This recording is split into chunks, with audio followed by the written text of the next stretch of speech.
Hey guys, I'm out here in Glendale, Arizona, and the sun is right in my face. I'll try and give you a view of what I'm seeing, but right behind me is my secret favorite pizza place. And it's right, oh my gosh, I can't even see anything on my screen. But it's called La Piazza El Forno. And I'm gonna go in there right now and get one of the best pizzas you can get. I'm going to tell you more about it here shortly. Hey guys, I'm out here in Glendale, Arizona, and the sun is right. All right, sorry, I wasn't supposed to restart like that. I decided today is going to be an excellent day because I've got my replacement motherboard in, and I wanted to share with you one of my favorite things in the whole wide world, and that is this pizza. This pizza right here. This is magical pizza. I have to tell you about this pizza. Welcome in, everybody. Today is Thursday, what is it, December the 13th, 2018. And I'm just gonna have a great day today. Let me just show you a little bit about this place. This place is called La Piazza El Forno, as I mentioned in the video, if you could hear me. And let me show you some pictures. Let's see here. We'll start with this one. That's what it looks like from the outside. And then we'll switch to this one. That's the front of the building. And then this is the pizza oven that they had imported from Italy. And I think they had to bring it in through the ceiling. It's so big. And then this is the inside of the restaurant. It's a nice little quaint place.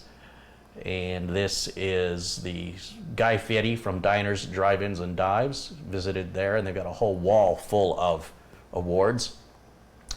And this explains to you the La Piazza is a VPN-confirmed Neapolitan pizzeria. VPN stands for Venice Pizza Napolitana, which is true Neapolitan pizza. The VPN Association is the only nonprofit organization that safeguards and promotes the culture of real artisan Neapolitan pizza worldwide. And since 1984, with the help from the local Chamber of Commerce and regional Italian government in Naples, the association certifies pizzerias that produce pizza strictly adhering to the set guidelines based on Neapolitan tradition. La Piazza is very proud and humbled to be part of VPN, and we guarantee that all the ingredients used are of the highest quality and comply with all Neapolitan standards. This is a far cry from Domino's, folks. Are you ready for this? Are you ready to see it? Are you ready? Here we go. Oh my gosh. Oh my gosh. Oh yeah. That.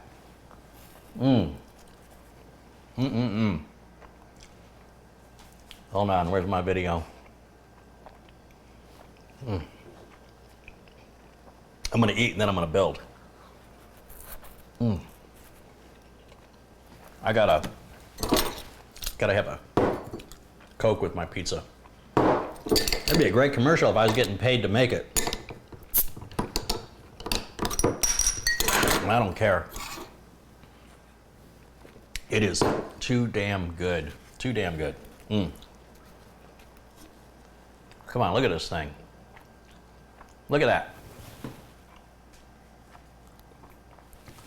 That is what a real pizza looks like. When Domino's and Pizza Hut start serving them that way, you let me know.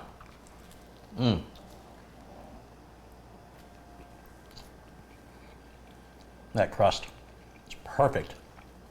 It is perfect. I have a problem. I'm addicted to pizza.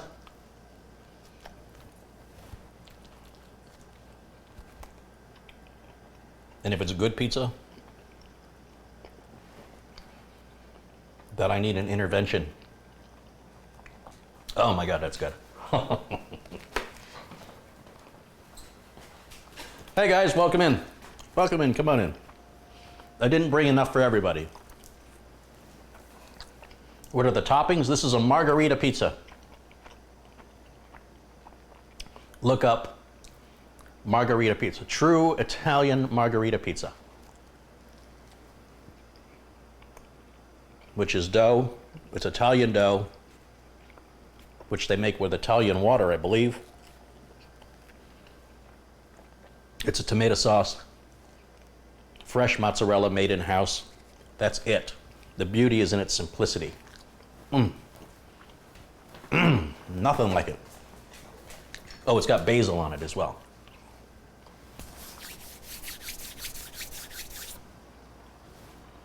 Carey, you're cruel. Yes, I am. Yes, I am.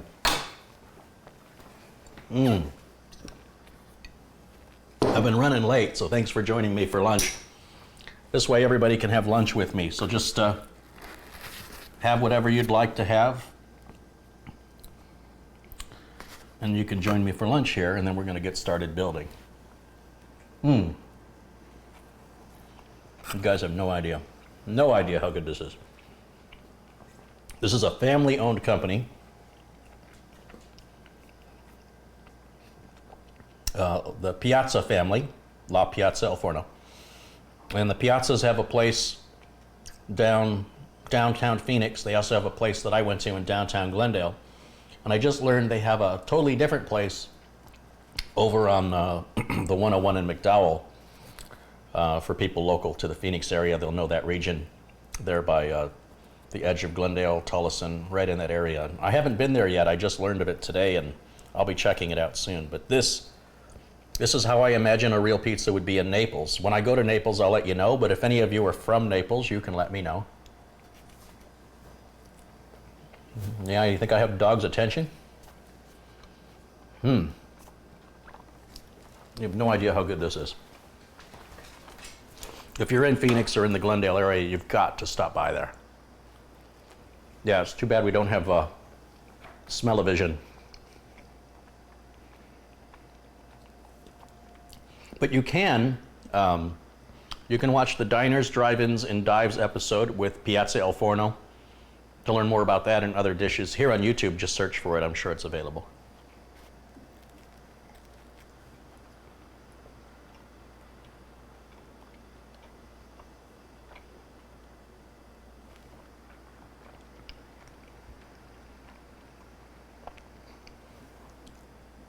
Vitamins P and C, pizza and Coke. Yeah, getting my health food here.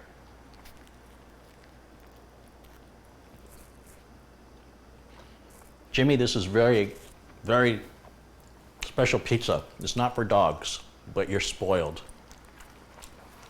All right.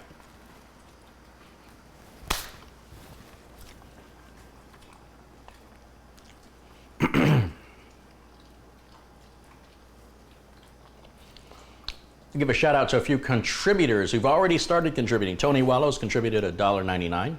Ben DeCours contributed $4.99. He says, good luck, money for Carey and this Asus. Oh, it's good luck, money for Carey and this Asus board and a Coke on me. Thank you, Ben.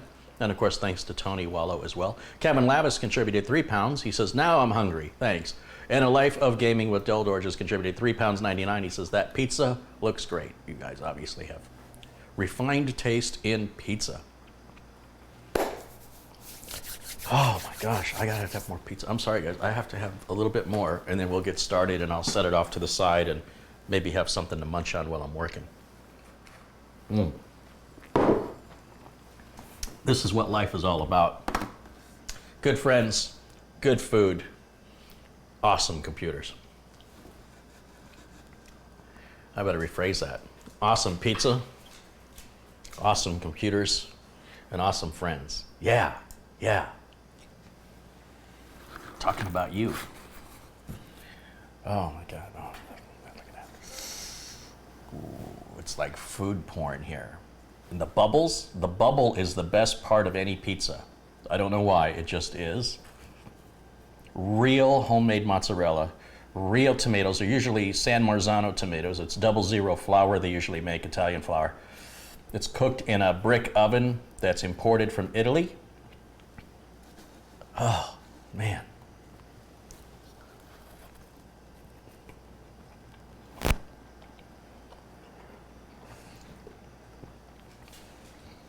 It's a thin crust.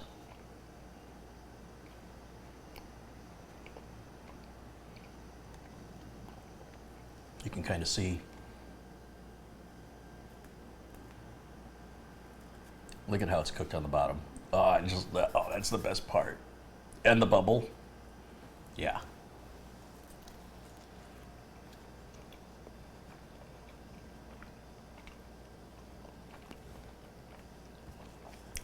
I see my sister Linda is in the chat. This is probably killing her because she's on a keto diet.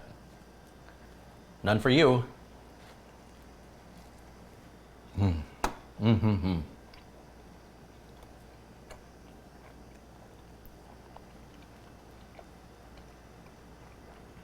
So you'll see we've got a couple things for sale now. Just rolling out the merch. We got a t-shirt and we've got a pop socket. I think we need to fix the t-shirt though. I need to have a dash in the word between backup and also between shut up. So I think we need to fix that. But other than that, I've ordered one myself and I'll be wearing it as soon as it arrives. And let's see, what do we got here?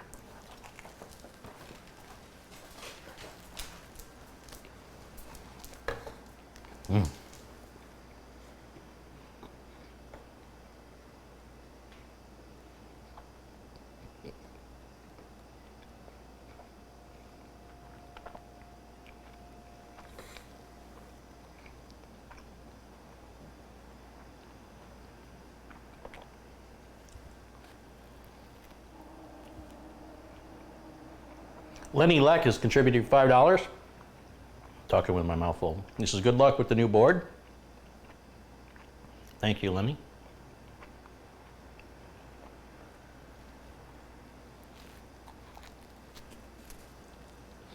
Here you go, boy. Can I change my badge for that pizza? There's a slight price difference.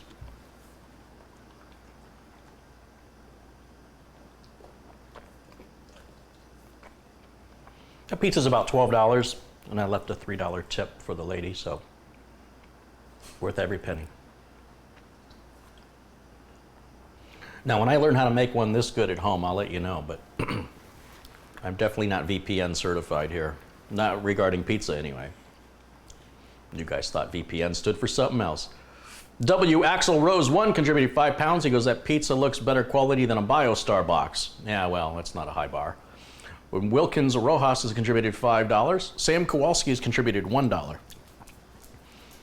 Thank you guys so much for contributing to the channel. I'm about to get started here. Just one more piece. Just one more, I promise. Just one more level, Mom. One more level. I gotta get boosted. Wait, what?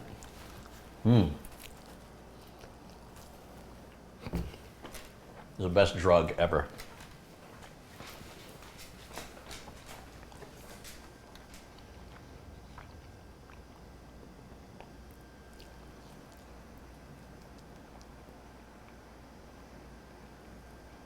Get to work. I know, right? Just last one, I promise.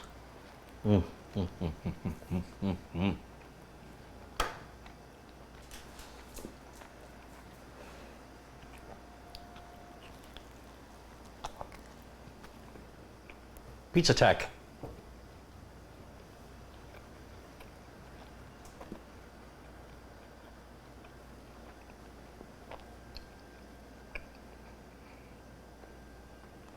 I'm sure that the microphone's picking up every sound of this, of my, I'm going to say this word very carefully, mastication.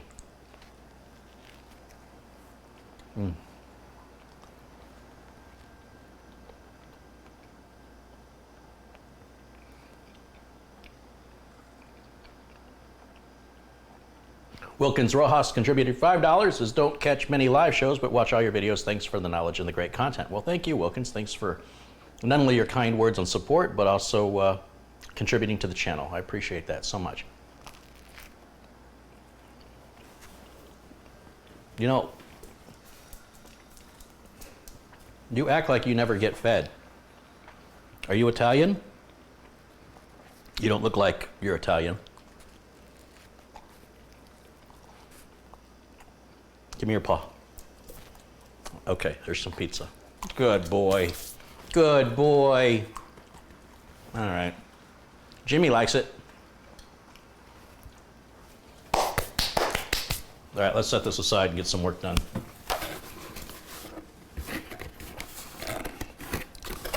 One last shout out to these folks here. Family-run business always supports small businesses. You get much better quality products, better customer service.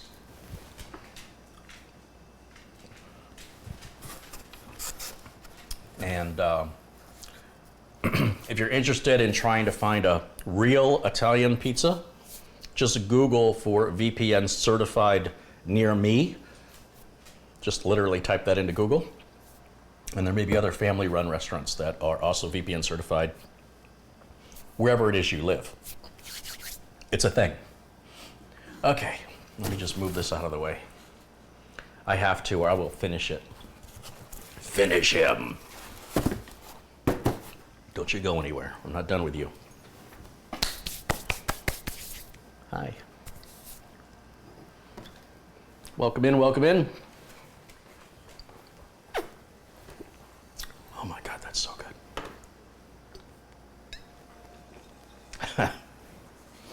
Yeah, you could say I did take a gigabyte out of that pizza. That was clever. Thank you for that. Jorgen, or Jorgen. I wish I could overclock it.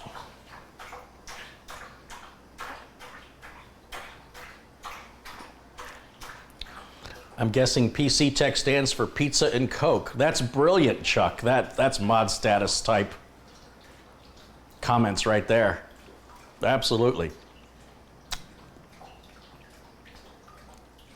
Rudy Martin's contributed £5. Thank you, Rudy.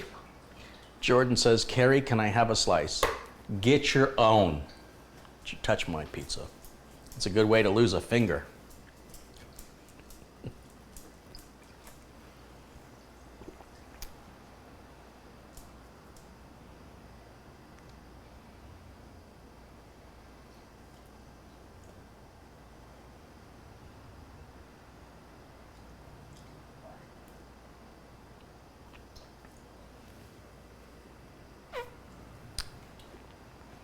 Okay, I think we're ready to get started. Ben wants to know, why would you overclock a perfectly good pizza? Exactly, Ben. That's my sentiments exactly. Linda says, I didn't know there was a Phoenix location. Yeah, I think they're only open during normal business hours of offices in Phoenix, which is like lunchtime and an early dinner. I think they close very early, if I'm not mistaken. I could be wrong. I haven't been to the Phoenix location, but oh, excuse me. But the hours are a little funky. Actually, the hours in the downtown Glendale location are funky as well. I think they're closed on Sundays and Mondays, if I'm not mistaken.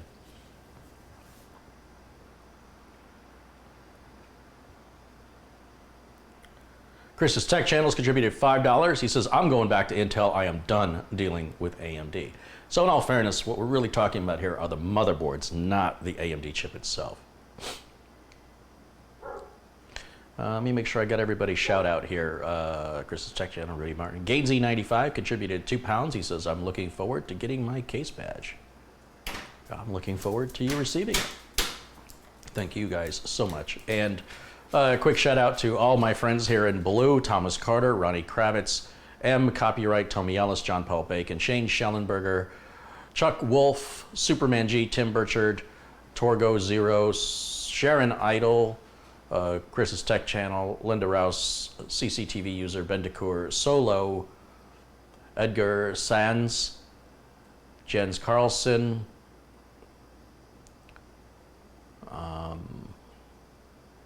Jesse Kirk, of course, Reverend John O'Toole, of course, Samuel Ramos, Thomas Carter, Donnie Seeger, John Edwards, PDG, Gary McGraw, Mike Ladd, Stuart Bodeville,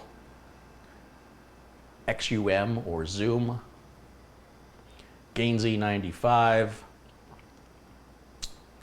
think I got everybody. I think that's everybody in blue. Dave Murray, can't forget Dave Murray, Rob R, Steve Larkin, Mark Baguette, IZ, PJ Martin, Bill Ottinger, Catherine Anna Hauserman and Patrick Roussaw, John Peter Crick, not sure how he pronounces that last name. And now I think I got everybody. Yeah, that looks like I got everybody in blue. So thanks to all my friends in blue. And if you're not blue, well, contributing to the channel either by participating in a friendly and supportive way in the chat on a regular basis, I'll recognize you, I'll turn you blue. Most of the time when contributions come in, I'll turn those folks blue if I think about it. Sometimes people have to remind me. And what their job is to be blue. That's their job. Their job is to be blue. They don't have to do anything else other than be blue. That reminds me that these are regulars, and not only regular viewers, but also supportive viewers. And it helps me to differentiate them from others, especially if something is said that can be taken two different ways. I always assume the positive when it's coming from somebody in blue. And it's just a way for me to keep a track of when you have so many people. We've got 794 people watching live. Couldn't possibly remember all of you, but it is my goal to make each and every one of you blue. But you have to earn it. It's not just handed out willy-nilly. It's my way of recognizing true supporters of the channel, and it doesn't mean you have to financially contribute. Like I said, just coming in regularly and being friendly and supportive and helping. If somebody's asking a question, I'll start to recognize you, and then when I do, I'll make you blue. So in the meantime, thank you all for joining. We're at 800 people exactly. So let's get started. This is a good number to start with.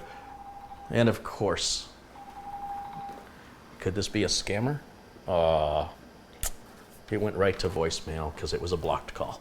Okay, so what I've got here is the Asus Prime X470 Pro. And this arrived, I was hoping this would arrive yesterday. However, by the time it arrived, it was too late for me to restart the broadcast, and I was losing too much light. So I said, you know what, we'll just do it today. The ratings on this, the reviews on this look good. You have to understand that I have to add a couple of cards to this. So remember when I said every computer's custom to the user? Well, I've got a graphics card to add. I've got two USB 3.0 internal headers. Hopefully this will have two internal USB 3.0 headers on the board. One's for the card reader and one's for the front port USB 3.0 on the case. I also need a PCIe ×1 slot for the Wi-Fi card. I don't want to use a motherboard's Wi-Fi card because my Wi-Fi card's faster. And then I need like a PCIe ×4 for the video capture card. So since I'm not really seeing the ×4 slots anymore on boards, this board has the 16. So you can put a PCIe ×1 or ×4 card into a larger slot. As long as the PCIe ×1 will fit into the larger slot, I won't be able to use the full capacity of the slot for anything else. So some of the boards I was looking at didn't meet these requirements. In fact, there were very few that met the requirements I needed, and so that's how I ended up with that board. Planet Cryos has contributed $2. He says, hey, super duper Carey, here is more love from New York. Oh, thank you, Planet Cryos. I appreciate that very much. Harambe's Ghost has contributed $2. Carey, do you have a preferred Windows antivirus? I like MCSoft, EMSISOFT, with nothing else, just MCSoft. Or not MCSoft, but using Windows Defender, which is free with Windows, combined with a paid version of Malwarebytes.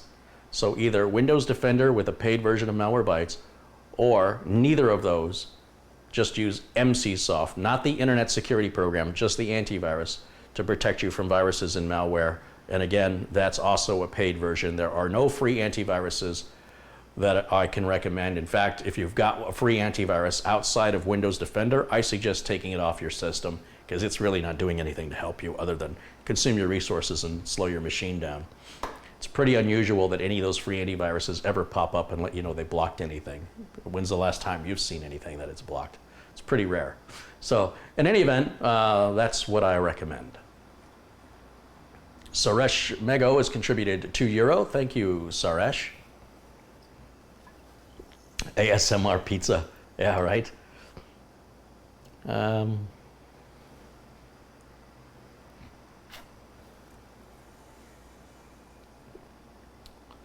Someone's got a link about an Amazon scam. Yeah, you know, the scams are always going around. It's Amazon, it's the IRS, it's your Windows license expired, it's you have a virus, it's I've got video of you from your computer's camera, and if you don't pay me Bitcoin, I'm going to release it to your friends and family. It's all lies, lies, lies. None of it exists.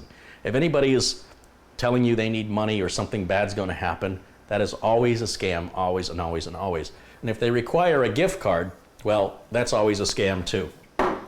No legitimate bills are paid with a gift card. Now, if you just send me a $50 Amazon gift card, never mind.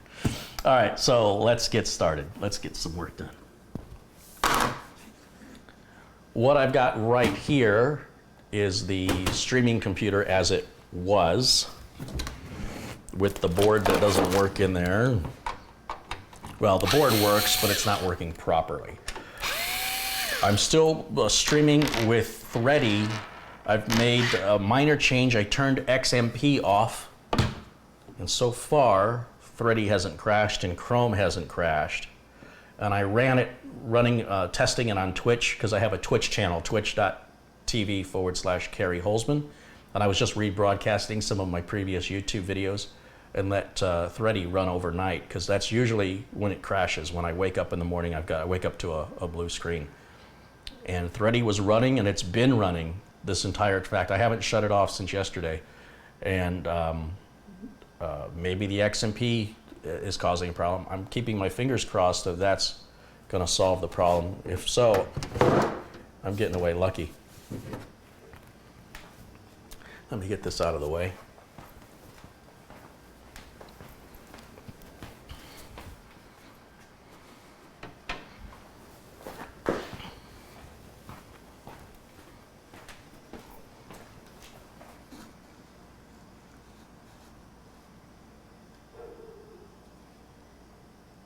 Rick Williams has contributed $5. He says, sending some cheer from Chicago. Friendliest city I've ever been to is Chicago. As many times as I've been to Chicago, it is consistently always a friendly city. And thank you, Rick, for your support and contribution to the channel.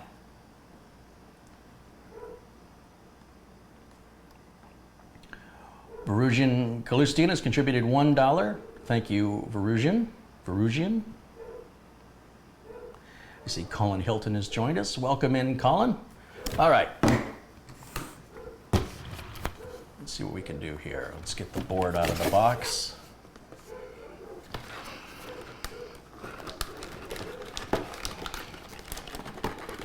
What is holding me? There it is. Okay. We'll just put that over there. And yeah, this is ASUS's answer to a G connector, which sucks. M.2 standoff and screw, SATA cables, graphics card bridge. Okay, good enough.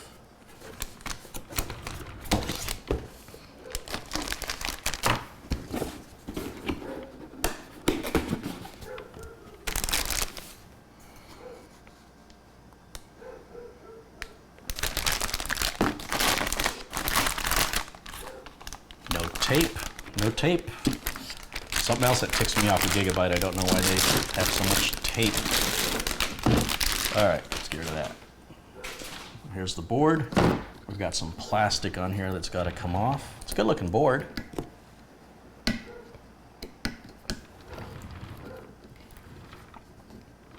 Somewhere on here, there's a way to pull this plastic off. There should be a little tab or something for me to pull. I think I found it. Well, remove the top half, now I gotta remove the bottom half.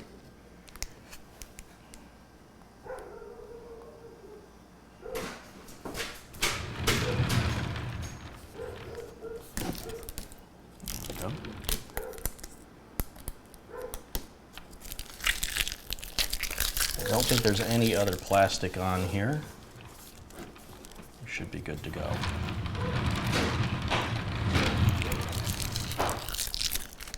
Give me just a minute, guys.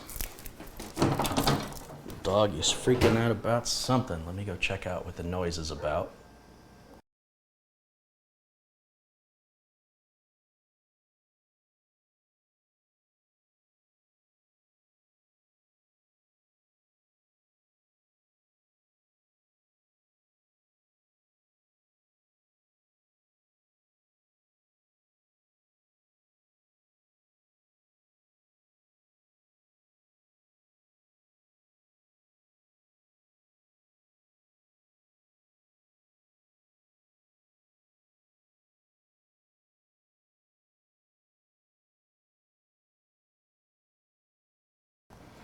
Okay, that should solve that. All right, so here we go. We've got the board here, and we're going to use the parts that are in this computer here. We're just going to move these parts off of this board onto this board, and then switch the boards out. So the first thing I need to do is move some stuff so I can work.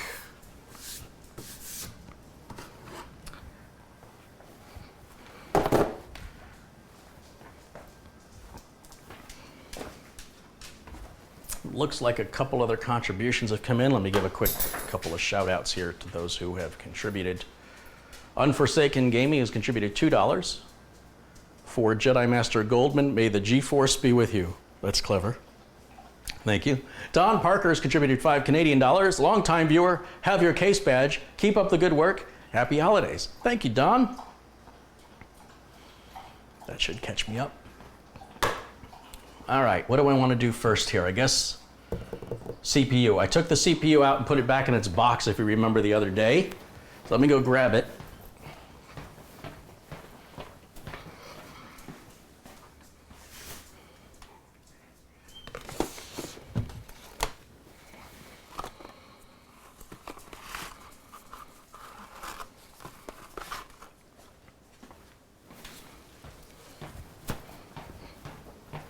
Got my rubber glove and my thermal compound.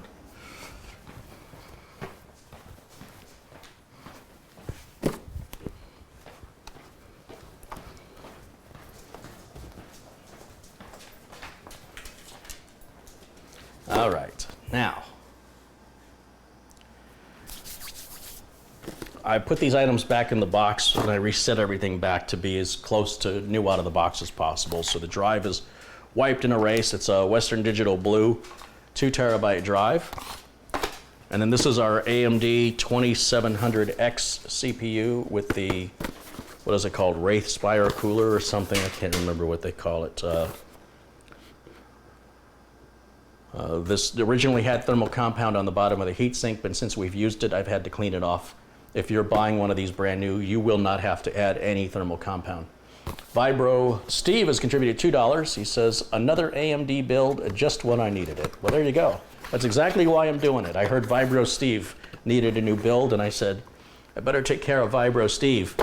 Well, thank you for contributing, Vibro Steve. Here in this package is the CPU, and we're going to just go ahead and take that out, and I'll set it here. And then in this box is the big old heatsink, which we're going to remove.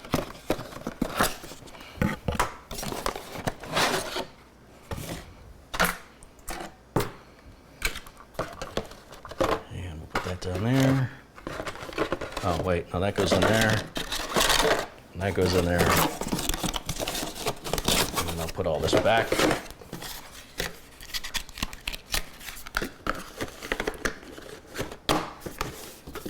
And then I'm just gonna put this right over there. All right. I should probably clean the bottom of this one more time before I use it. And let me grab some denatured alcohol and Q-tips for that. You can use rubbing alcohol.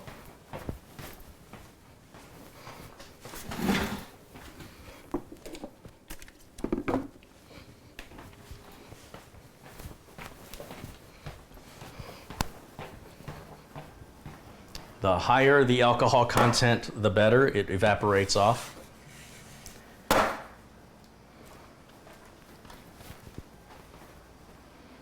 Unforsaken Gaming has contributed $2. Says, for Jedi Master Holzman, may the G-Force be with you again. Well, thank you again, and thanks for contributing to the channel. My Way Gaming has contributed $1. Thank you, My Way Gaming.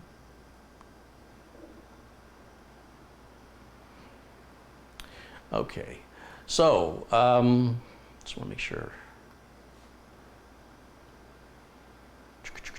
before I move forward. Let me make sure I got everybody.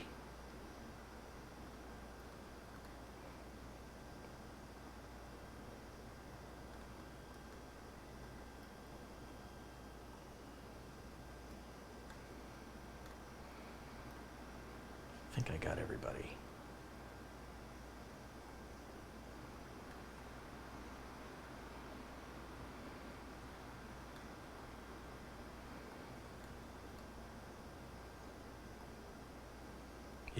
Yeah, looks like I got everybody. So again, thank you for all of your support and contributions.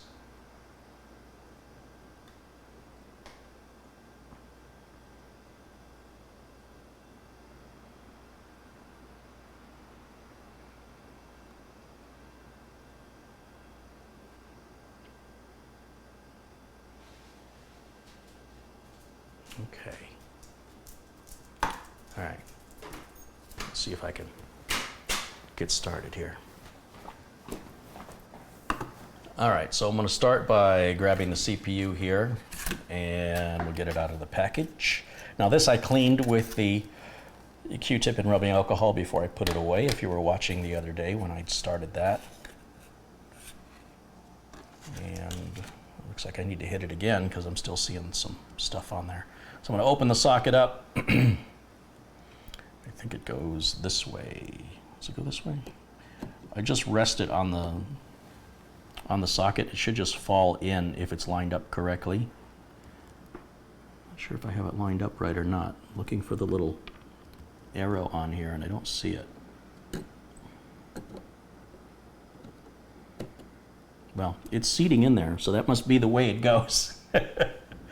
I just recall that the word Ryzen flows in the same direction with this latch. It's kind of hard to see with the lighting the way it is. I don't know if I can adjust the lighting for you guys to see it any better. But it's, oh, let's go this way. That word Ryzen flows with that latch. And I'm going to push this latch down, and that locks our CPU in place just like that.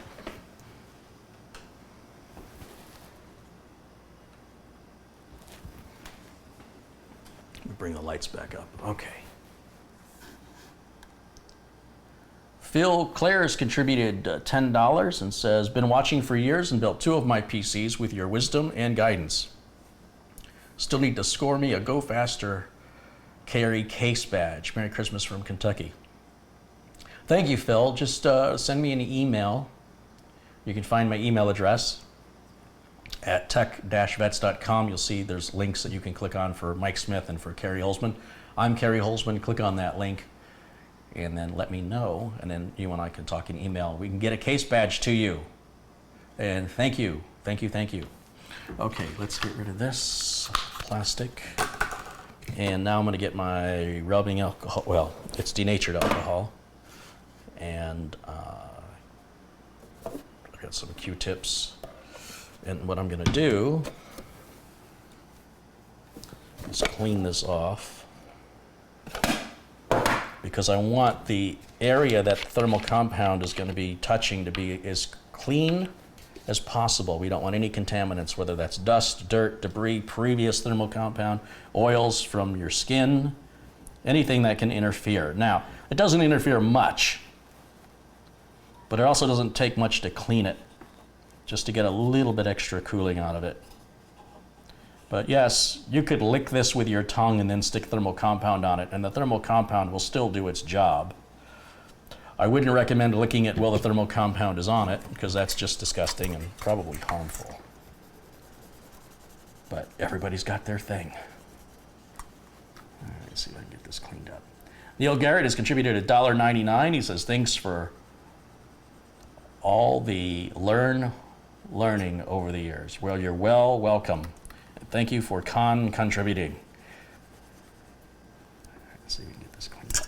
Now, normally you don't have to dry it, but I'm just trying to, you'll see when I pull the Q-tip off, it gets a little bit of dark on there. So it's pulling something up. Now, after a while, I mean, it may end up doing that for quite some time. So we just want to get the most of it. Sorry, I leaned forward and hit my keyboard. Just move that up here so I don't do that again. But yeah, I mean, you can keep scrubbing it until it's absolutely spotless. In fact, I think I'm going to give it one more go because you can see that's stuff is coming off. So we'll give it one more go. Here we go. Here we go. Here we go. Here we go. Nice generous coating of that rubbing alcohol. You don't have to be shy with it. It will evaporate off of there. If you put more on there, it just takes a little bit longer to evaporate. So make sure it's evaporated before you use it. And I'm just rubbing it, even though I just told you it would evaporate, to try and get up some more of whatever this stuff is that's coming off that's not visible to my eye. I don't see where it's coming from, but that should be good enough for our intents and purposes. We're not going to be doing any overclocking with the system, let alone any extreme overclocking. So, you know, having a regular, decent application of thermal compound is all we need. It doesn't have to be perfect, because perfect is unachievable. Okay, so I'm gonna get ready to put thermal compound on. I gotta figure out, how did OJ do this? Oh, like that, okay.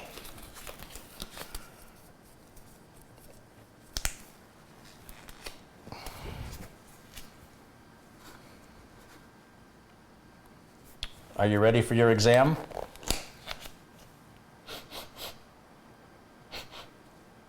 It's clean. I just checked it.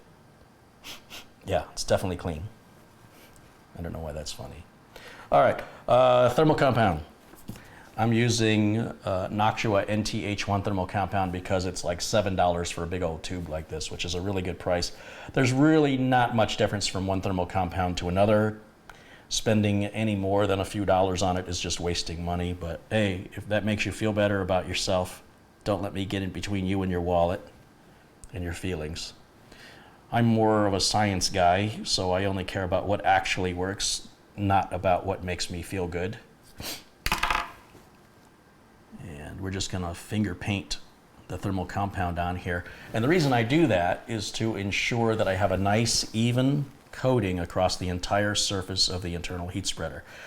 Now, if you're new to computers and you've never built a computer before, what you need to know about this is there are a lot of nerds on the internet. I know it may be surprising to you to hear that, but the internet is just infected with nerds, and it's been that way since day one. And those nerds, some of them have a further infection about how much they care about what thermal compound you use and how you apply it, even though they don't know you and they have no investment in it. They're very passionate about their thermal compound. And since we can't help all these individuals get the help they need, I just want you to know that the reality is it doesn't matter what thermal compound you use, and it really doesn't matter how you apply it. And they'll argue and argue and argue about this. Those nerds, I'm telling you, they will argue and argue and argue, and yet very few of them actually get off their butt and do anything. Because if they did, then they would know the truth about what they're supposedly saying. So if you're new here, I don't want you to be put off by the nerds, and I don't want you to think they're smarter than you. Because if they're telling you anything different about the application method, then they don't know what they're talking about, and nor have they tested it. Because if they tested it, then they would know the truth. So what I'm trying to do is prevent you from joining the nerd cult of thermal compound and CPU cooling, because it's not a good cult. It's nothing to be proud to belong to. But I guess everybody needs a hobby. So just feel bad for them and don't worry about what they say. It's your computer, it's your build, and in their own little nerdy way, they mean well. Okay, so don't let them put you off. Don't let them poison your brain by thinking, oh no, maybe Carey told me how to do it wrong. Now, if you got any problems, you let me know.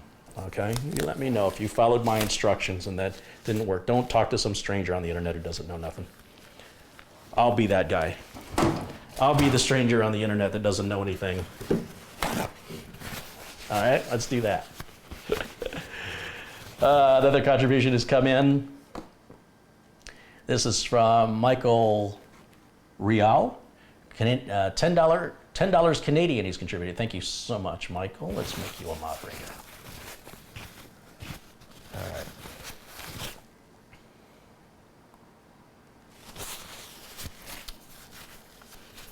When I took my glove off, I was so careful to keep my hands clean so I wore the glove, and then I took the glove off and rubbed it right up against my finger there, and I got all that thermal compound on me. And that stuff is hard to get off, by the way. All right, close enough.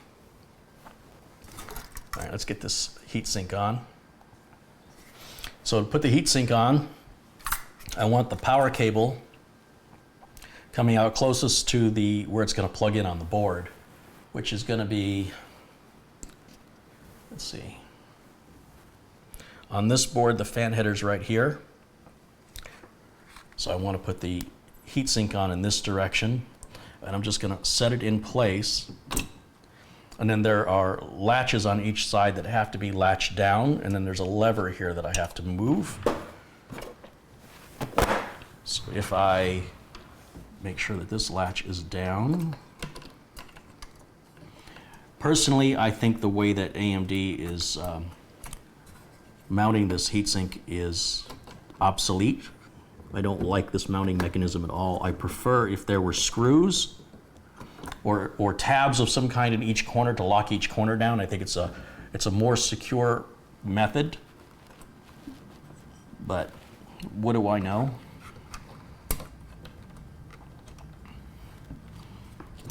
Let's see if we can get that latched on there. There's one. Got one side on.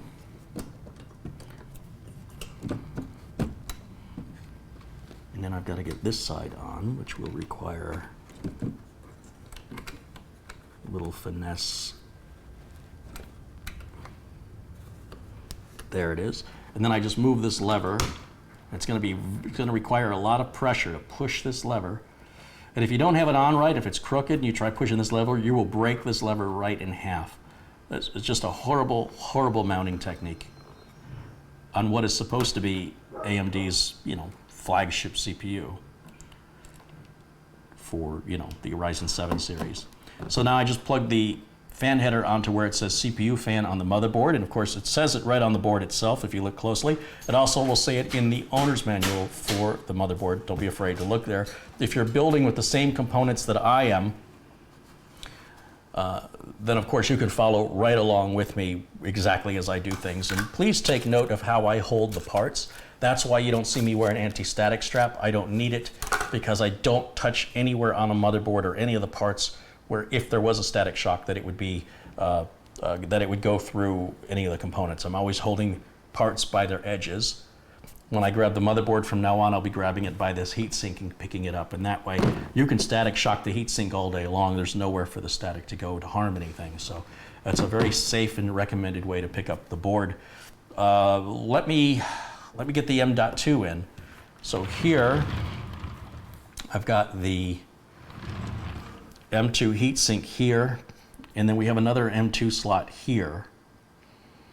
And we're going to be using just SATA, and I do believe this port here will support SATA. It should. I'd have to open the motherboard box to check, or the motherboard manual, but I'm pretty sure this will support SATA. If not, I'll be taking it back apart. Let's see, how do I take this off? It looks like there's a screw here. And a screw here. One of the reasons you don't see me use the manuals is I have often found the manuals are poorly written, and most of what's in there, because I've built so many computers in my life, it's all just the same stuff reiterated over and over and over again. So it shouldn't be that different. But on occasion, they do make it different, and I have to go back and read the manual just to verify. So this is a big heat sink, and it's got some tape underneath it with a thermal pad, which we will take off the tape before we put this back on. But we want to keep it free of contaminants, etc., like everything else.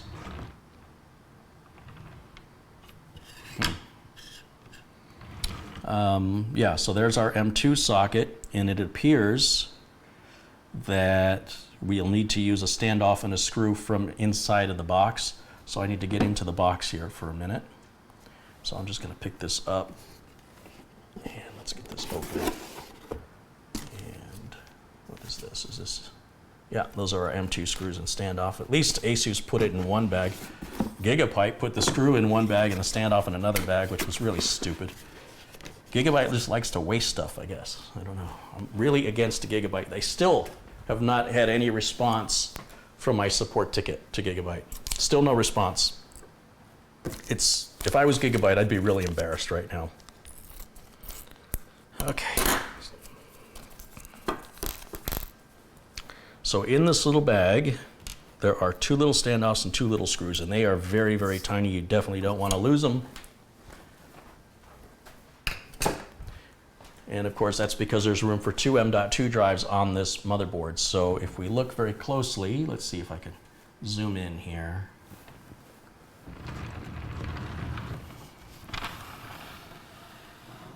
See the little tiny screws, little tiny standoff, little teeny tiny.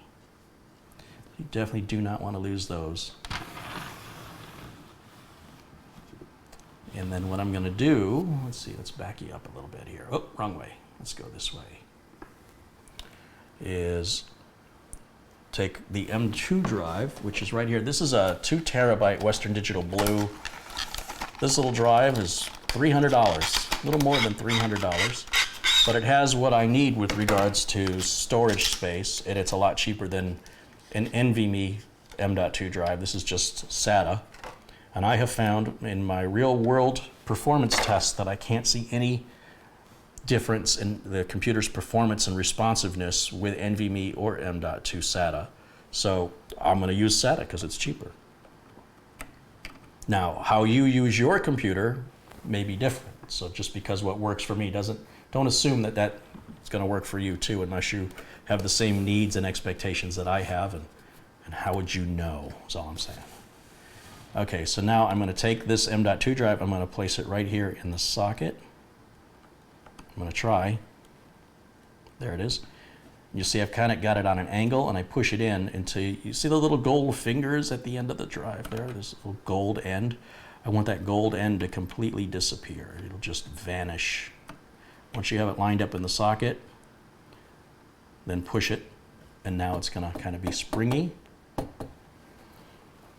And that tells us we need to use this slot right here. I'm going to move this so you can see my finger here.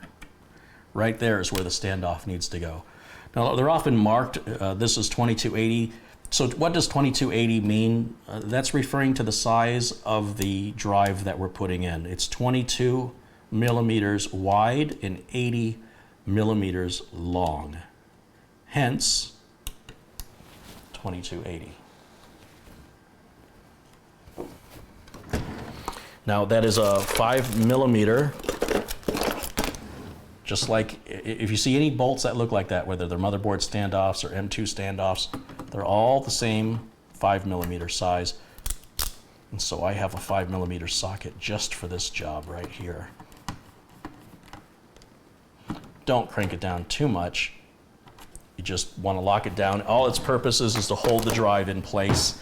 It doesn't really do it doesn't really do anything other than literally hold the drive in place. So let me put the drive back in there. Now I'm going to grab one of the little tiny screws that was in that bag right here. And you definitely want to use a magnetized screwdriver so you don't lose the screw. If you drop it into carpeting, good luck finding it. So be very patient and careful with this part. Like I said, it's very easily lost. And we're just going to line that up. You can see it kind of wiggles left and right. And it does require a steady hand.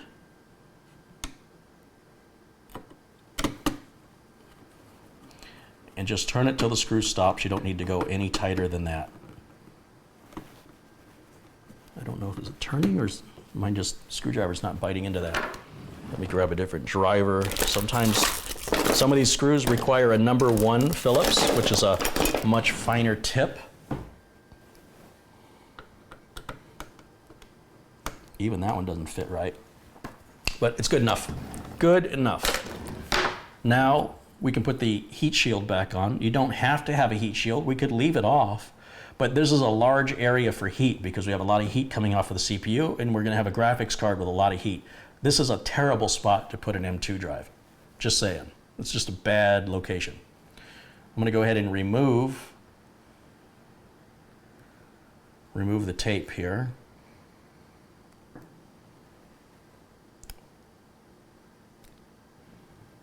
And then I'm going to set this back down where it was approximately.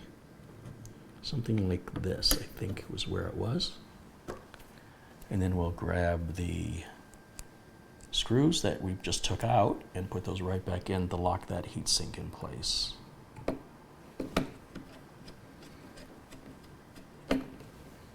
The heatsink has a big hole right here because that's a motherboard mounting point.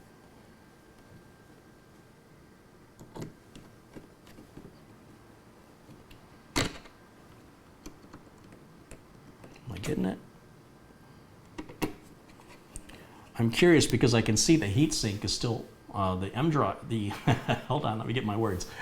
The M.2 drive is visible through the heatsink. Like the heatsink doesn't come down far enough, but it's meeting here. So apparently that's normal for there to not have 100% full coverage. And again, don't over tighten these screws. They're just there to lock the heatsink down. All right. Oh, let's go the other way. Here we go. All right. All right, you with me so far? Let me take a look in the chat and see how we're doing. I haven't been able to do both at the same time. I haven't acquired a talent to be staring at my motherboard and reading my chat room at the same time. Do you recommend installing the second standoff and screw on the M.2 socket so the parts don't get lost? That's entirely up to you. What else?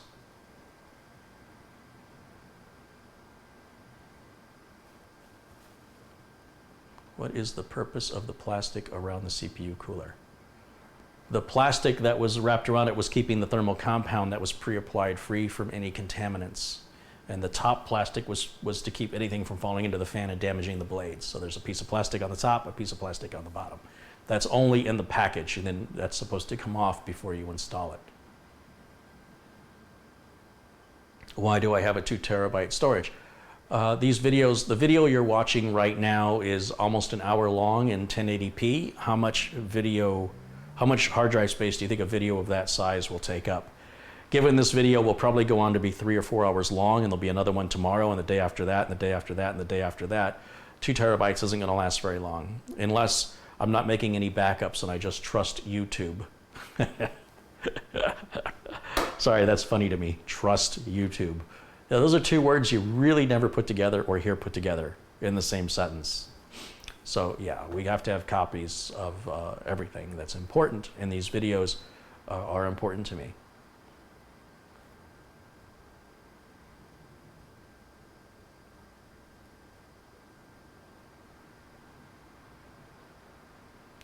Is it a good idea to place the M.2 socket close to the CPU? No, it's a horrible idea. It's a very hot area.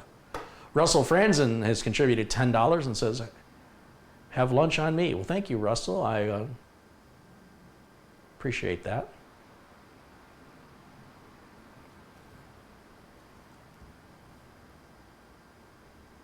Is leaking capacitors on a motherboard a thing of the past? Yes, it is. Not impossible that you can't find a leaking cap on a motherboard, but there was an epidemic of it. That epidemic has been over for 15 years or so, 10 to 15 years. So while it's possible you still may once in a rare while encounter a bad or leaking cap on a motherboard, it is very, very rare. Okay. So the RAM, I've got the RAM, I just put it back in here to keep it somewhere safe. Let me go ahead and pull that out of the old system. There's one. And there's the other one.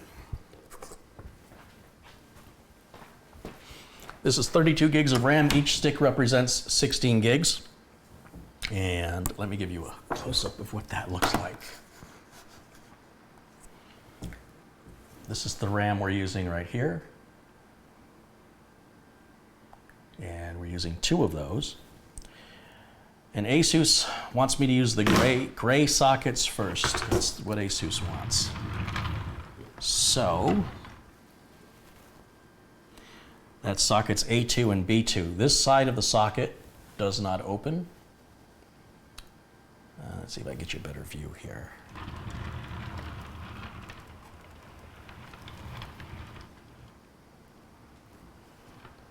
Yeah, this side here doesn't open, but this side does, as you'll see. I can open these up. The reason this side doesn't open up is it could interfere with the graphics card. If you have a full-length graphics card in here, then these won't open. So they just keep these locked in an upright position. And then the memory has a notch in it, and you've got to line the notch up in the right orientation and set the memory directly into its track. First and foremost, make sure it's seated into the track correctly.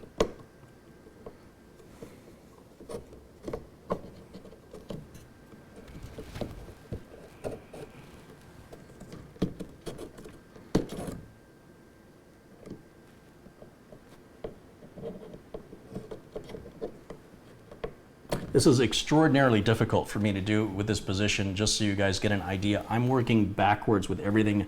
This is all hiding everything from my view over here, but I'm trying to give you a great camera angle, so bear with me as I kind of struggle a little bit with giving you a better view than I myself have. I just feel like that's not seating correctly. Let's try one more time. Once it's seated in the track, use your thumbs. Push down one corner, and then the other corner. And then we're just going to repeat that with the remaining module right here. Again, it can only go in one direction. Set it into the track first. Make sure it sits in the track correctly before applying any pressure to the edges. And you'll hear it snap into position, and then I can close these other retention levers. And that motherboard is now ready to be installed into the case. However, our case is not yet ready because we have to take the existing board out first. Now, as for this extra M.2 and screw, I think I will go ahead and put it in so I don't lose it, because I personally feel like, you know, especially with customers, you tell them one thing and then they say you never told them. So if I gave them the motherboard box and said all your spare parts are in there, put this away because we might need it in a couple of years, you know, so put it away where you can find it in a couple of years. They say okay, and then a couple of years go by, you go, hey, where's that box? They go, what box? And then, you know. So if I put the parts on the board for a customer, heck, even for myself, it makes it a little easier to not have to go and find parts. That being said, you don't have to do this. This is a personal choice. And it doesn't hurt anything one way or the other. If you're a really well-organized person and you prefer to keep everything in the box, that's fine as well. Okay. Do we have any questions? I need to take a drink of my Coke is what I need right now.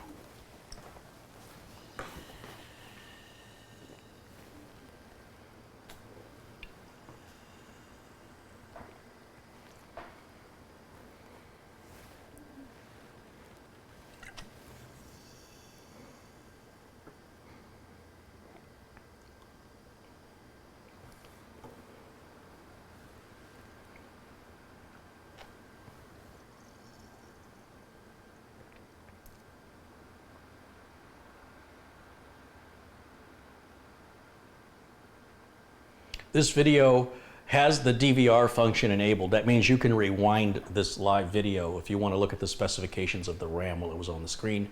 Just use your mouse, rewind the clock back, and freeze frame it at any point during this video, and then you can catch back up with this as well. So That should answer some questions for people that missed that, or it went by too quickly for them. Okay.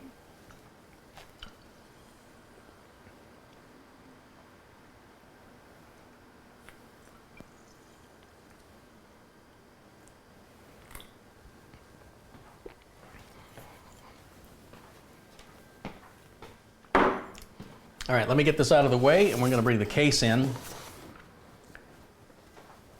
and lay it flat so I can get the board out. Actually, I don't need to lay the case flat to get the board out. I can be multi-talented. Sure I can.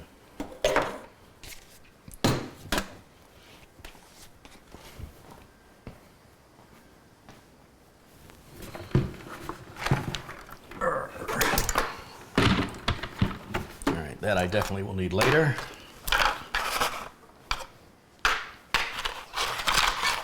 This and this and this can get out of my way. Just set them over here.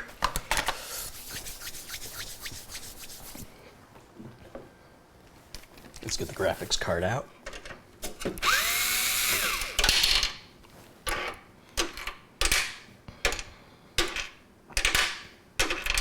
I really need to remagnetize this screwdriver. It's really losing its magnetism and it's making my job more difficult than it needs to be. I thought I was going to catch it. All right, let's get the card out.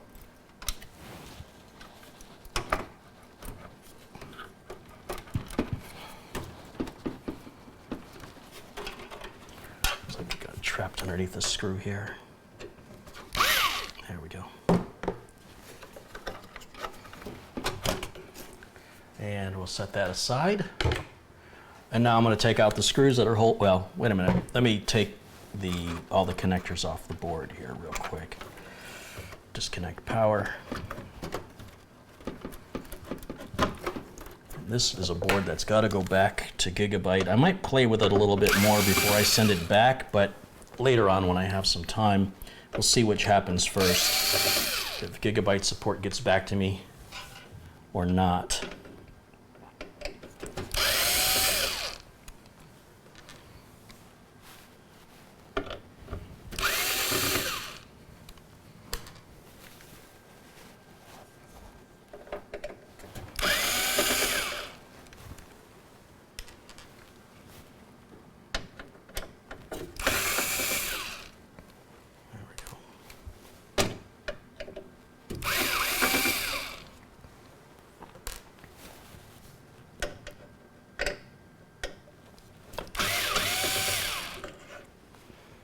Perfect. I just realized this hall light is on for some reason. I must have bumped into it. Okay, bring this down. And we'll just lay it flat. This is how you should be working on your computer. If you're putting a motherboard in, take a motherboard out. You hear my cow? It's just easier to work with gravity. I keep things up and on display so you guys can see it better. But that's not the way you should be working on it. When you lay it flat, it's just a lot easier. You won't have to work as hard. But we do have the overhead camera so you can still see what I'm doing. So I'm going to go ahead and just lift up the back of the board, and then I'm going to pull it away.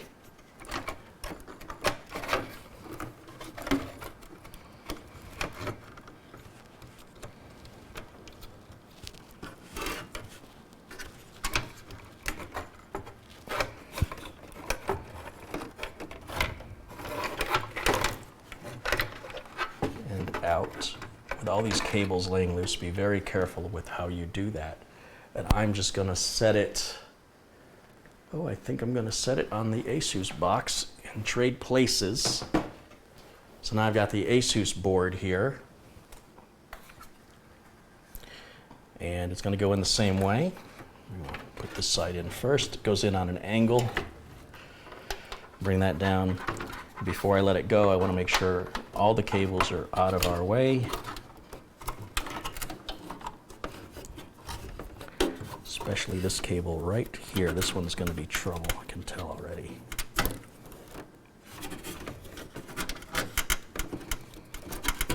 There we go. And then I can't put the board in yet just realized I got to change the I/O shield out. I'm going to set the board down here on the counter. And I just use the back end of a screwdriver and I just push it out. There we go. And then that's going to go with the other board. And I need to get the I/O shield out of the box, which means this motherboard has to be moved now because it's on the motherboard box that I need to get into. And let's grab the I/O shield out of here. There it is. Unfortunately, ASUS has decided to make this I/O shield silver, which really bothers me. I liked Gigabyte's I/O shield better, but what I like even better is a working motherboard. So if ASUS has got me a working motherboard, I'll be happy. And let's get this changed out right now. So here's the I/O shield. I just was taking it out of its little plastic package. And that's going to go in, of course, with the speakers, the little holes for the speakers going towards the bottom of the case. We're going to set that in.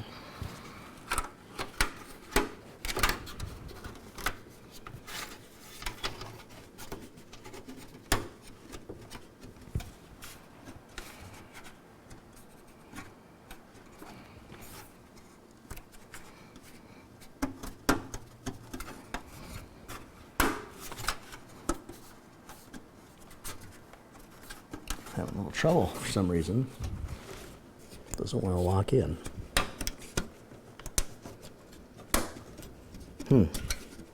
There it goes. Now I can put the motherboard in. So once again, we're going to bring it in front where the I/O ports going in first and on an angle. And normally you won't have all these cables in your way if you're building a new machine. None of these cables will be here, but because this is an upgrade, we're working around the existing cable management and all the pre-existing cables, which we're just going to use again anyway, so it doesn't make sense to take them out. And then we're going to line up all the ports on the I/O shield.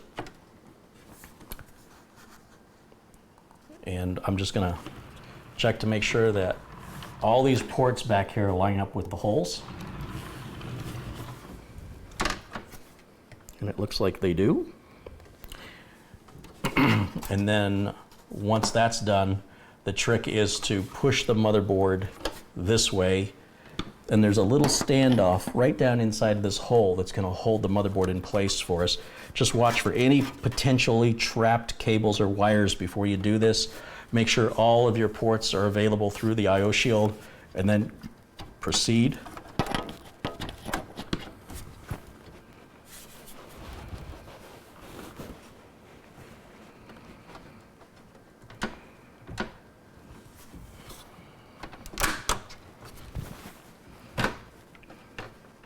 It looks like it right there. Looks like it sat perfectly. And now I'm going to use the same screws that were holding the other motherboard in, and we're just going to reuse them again. There's no particular order you need to go in, but I recommend you do not tighten the screws all the way down. Just get them started. That way you can still wiggle the board as necessary to get the holes, the other remaining holes, to line up with the standoff behind. So we're just going to get them all started.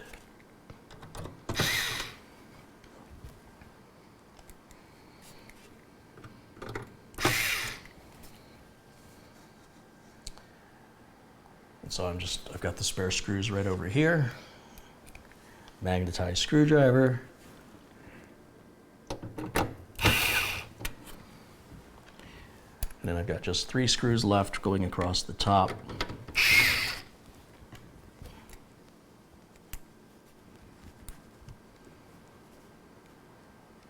Oh, that one I didn't put in.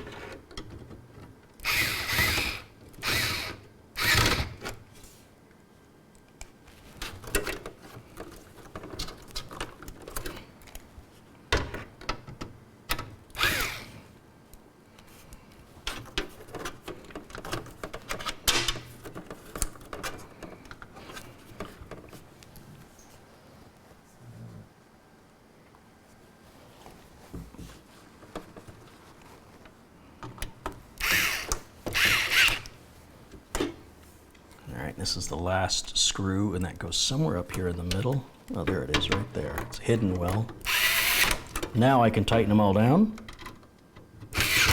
This screwdriver has a clutch on it. It's an auto off clutch, so when the screwdriver hits the setting, which I've got it on 3, it shuts itself off, and all the screws are then torqued to the same specification. That's not required. It just makes my OCD happy. There we go. And I can go ahead and hook the motherboard power up right here.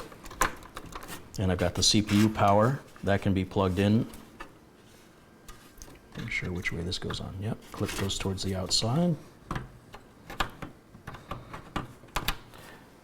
I've still got the G connector from Gigabyte on here for the front port I/O, so we can just stick that right on there. It should be the same, should be industry standard. It should just fit, I think.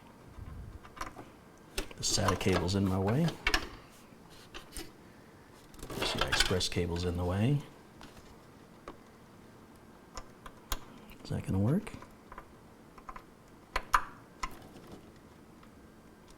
Maybe not. No, Gigabyte made sure their connector didn't work on ASUS boards. That's interesting. That's our front port USB right there. This is another USB that's got to go. Wait a minute. Did they only give me one? It looks like I only got one. I was hoping I was going to have 2. I'll tell you what.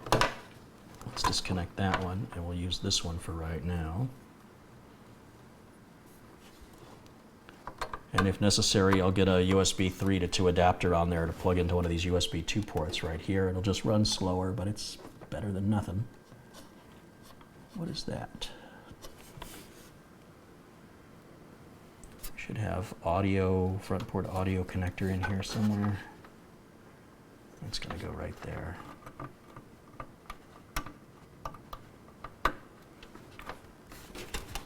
I always wiggle and push until it's fully flush against the motherboard. And in this connector, I've got to take the cables off of that and hook those front port switches and LEDs up manually. This is the rear case fan. This can go on right here.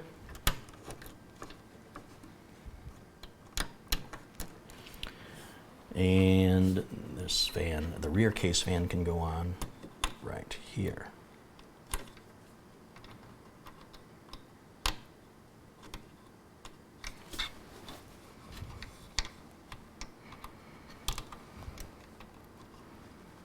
If I could see. It's too dark. Let's get some light in here. That's better.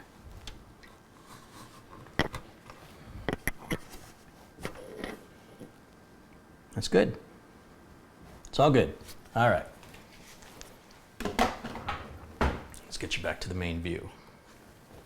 Bring this up.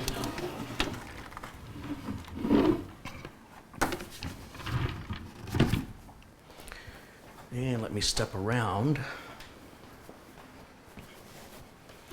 Let's see, that's power for the graphics card. That's the SATA cable for the DVD, which I'm going to just take out of here because it's in my way.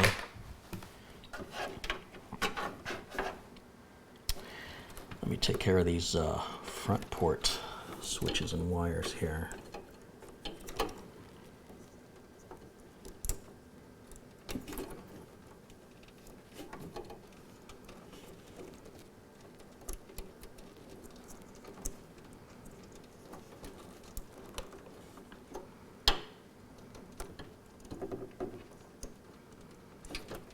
Didn't give myself a lot of slack when I did the cable management, so the wires are very tight in here. So bear with me just a minute and I'll have these out.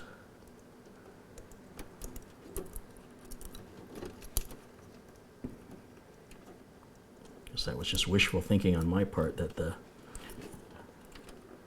front panel I/O on the motherboards would all be the same standard, but of course not. So I'm just going to plug these in by hand, which, you know, it's really easy anyway. We just start with the hard drive LED, and that goes on the bottom first 2 pins with the positive cable facing the edge, and the power LED matches positive above positive of the hard drive LED below it, and negative above negative of the hard drive LED below it. Now there is very fine writing on those plugs, and so I need to get these reading glasses out so I can see on the power cable which is positive and which is negative. I can see it now. So again, positive over the positive cable of the hard drive LED, negative goes over the negative cable of the hard drive LED. So your power LED and hard drive LED face the same direction, and one sits above the other. Then we've got the reset switch, which goes on the next 2 pins to the right of the hard drive LED, and directly above the reset switch, the power switch. And there is no positive or negative, even though it is labeled with positive and negative. It really doesn't matter. You can put these connectors on upside down, and on a switch, it doesn't work any differently. Computer can't tell the difference. But on an LED, which is a light emitting diode, a diode is something that only allows power to flow in one direction. And so if you put the LED on backwards, the LED will not light up. It won't cause any harm, it won't hurt anything, it just simply won't work. And while I'm looking in here, I'm just looking to see if I have a second USB 3.1, and I don't. I've got a I'm looking for USB 3.0. I have a USB 3.1 connector. Maybe I can get a 3.0 to 3.1 adapter. Then I don't lose my speed. And I can plug the card reader into that connector right there.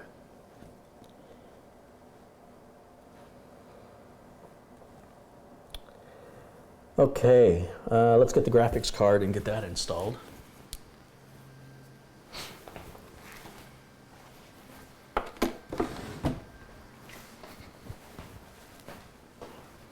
Graphics card right here. Make sure that the retention lever is in the open position before you attempt to install your graphics card. Make sure that the slot is lined up correctly, and then push it in. Give it a little wiggle. That should lock it in, and we can put the screws back in to secure the card into position.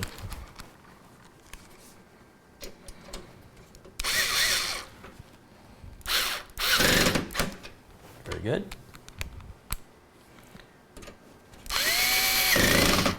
Very good.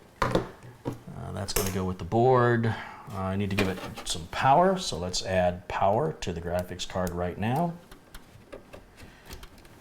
And that's it. We're ready for our very first power on self-test. So for that, I need a keyboard and mouse, separate from that keyboard and mouse. And I have one right here. And we'll plug into the front USB just to see if those are working with the wireless dongle for the mouse and keyboard here. And then I need to give it power. So I've got a power cable over here, and we'll plug that in right here.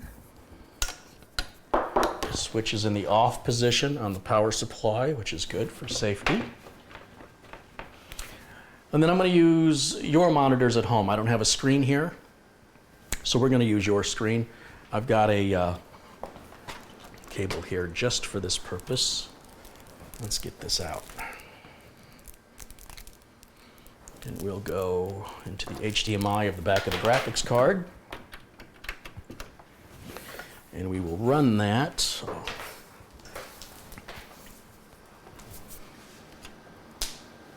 into the back of the HDMI capture card. And this is it. This better work, that's all I'm saying. Let's see if we get a power on self-test out of this bad boy. So I'm going to flip you over to this view here. You should see me in the corner. There I am. Here we go. Let me hit the switch on the back of the power supply to on. So we got some lights that have come on in the motherboard there, which is pretty cool. Hit the power switch. Fans are turning. Let's see if anything happens on the screen.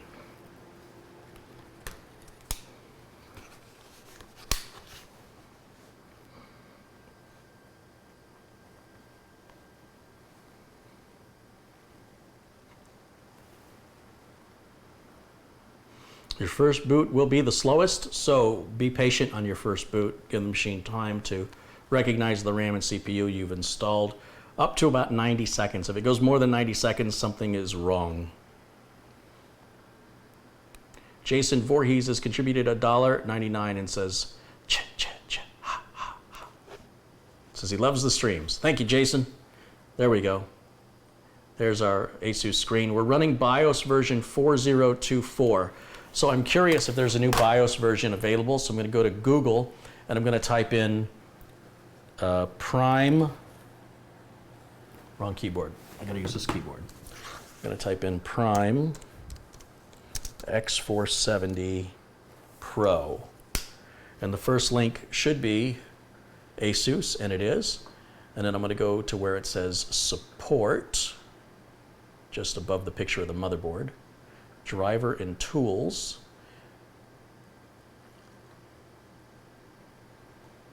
Please choose your OS. Oh, BIOS and firmware. There we go. The latest version is 4204. What did I say I had? I don't remember. 4024. Did somebody... Oh, 4204. 402. That's not confusing at all. So the version I have, 4024, is the version I have, and 4204 is the latest. So there is a new BIOS update. I'm going to go ahead and download that, and I'm going to extract it to a flash drive here so we can update the BIOS real quick.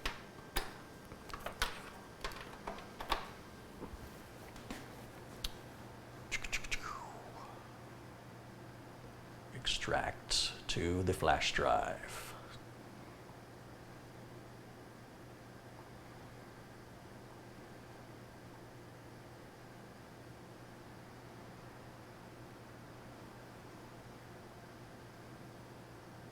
Perfect. And now I'm going to extract the flash drive. It's all plugged into the streaming computer, which is why you can't see it. But I'm going to take that flash drive now that I've copied the BIOS file to it, which I've got right here. And I'm going to take this flash drive and I'm going to place it here in the back. I'm going to shut the computer off first. I'll place it in any USB port back here. Turn the switch back on, flip this back on. And then this time we'll use the end key, which is function right arrow on this keyboard. END. Come on.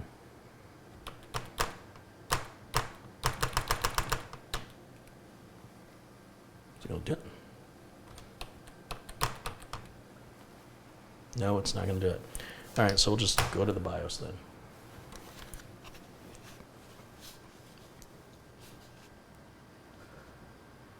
Okay, we're about to go into the BIOS and update the BIOS. You'll see this is painless. It's not risky at all, not like people on the internet will make it out to be. Press delete or F2 to enter the BIOS. So I'm pressing delete over and over again. Whoa, that's got a lot of information.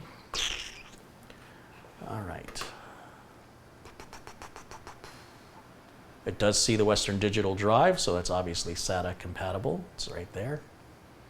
And we want to go to advanced mode. And we want to go to, well, I guess I have to remove myself because I can't see. Let me just get me out of the way. And let's see, English QFan. No. Where's my BIOS option? Should be under Tools. So there's Tool. Easy Flash Utility, that's what I want. Via storage device, click on that. Double click. Triple click. No, I guess I have to hit next. And there's the file I downloaded right there. It's the only file on the flash drive. It says, do you want to read this file? Well, that's why I clicked on it. What did you think? Now, the machine appears to have locked up, but give it a minute because it's in the BIOS and things are a little slower. It says, do you really want to do this? Yes! How many times do I have to tell you? And now, be patient. Patience is key. So this will take a minute to flash. Don't touch anything. You touching something? Stop it.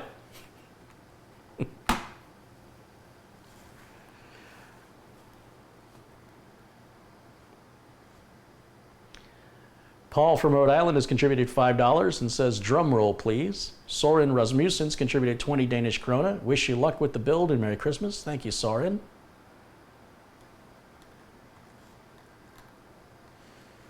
And this only takes a couple of minutes, so we'll just go ahead and let that run. Leave it alone. Let it finish. Don't interrupt it. Don't shut the computer off. Don't type anything. Don't move the mouse. Leave it alone. It will reset itself when it's done.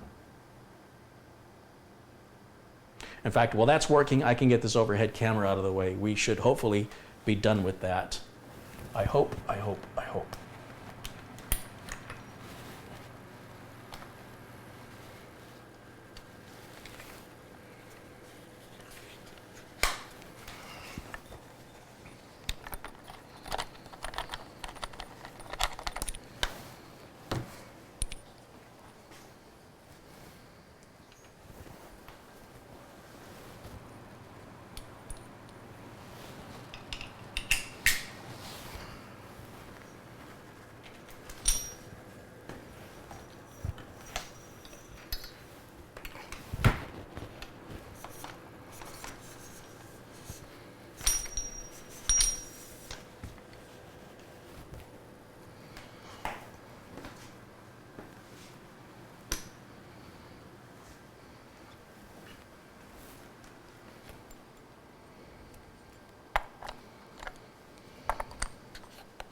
Just putting some things away while we're waiting.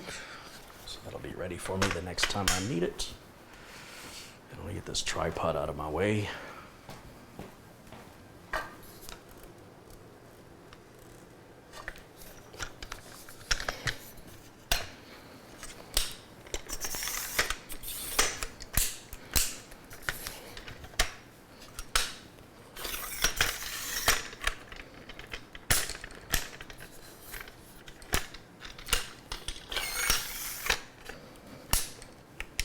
There we go. Let's get this out of here.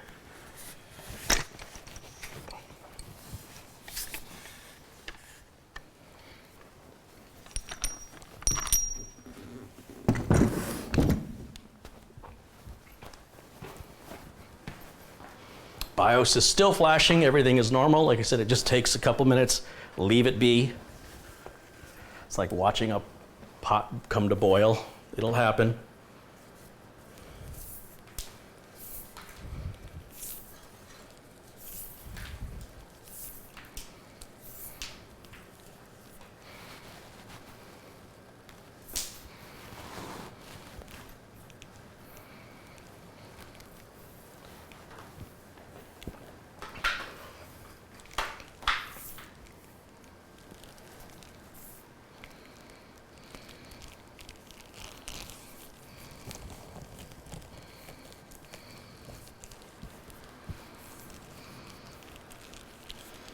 Update successful. The system is automatically restarting. Again, not touching anything, just letting the system do its thing. And I'm just keeping myself busy because staring at it makes it take longer. All right, now we should be in BIOS version 4204. And it does confirm that at the top of the screen there. It says 4204 is our BIOS version. So now I can restore the previous image of my streaming computer, which I've placed on this flash drive. This is a 256 gig flash drive, and it's very, very fast. Amazon's got these for $85 right now. What a deal. It is a deal. So what I'm going to do is shut the machine back off, and I'm going to pull the flash drive that had the BIOS on it. We are done with that, and we can erase that flash drive. Once the BIOS is on there, we'll never need it again. And then bring the machine back up. And now it should boot with Acronis.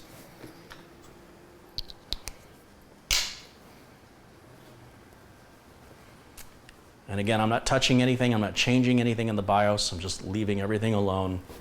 This is how easy it is to build a computer now. I don't know what it's doing, but I'm still not going to touch it. Just wait a minute.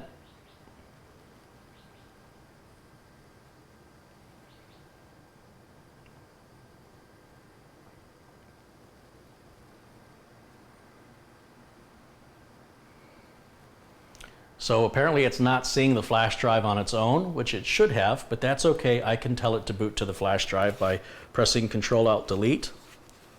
And then I'll hit the delete key to go into the BIOS.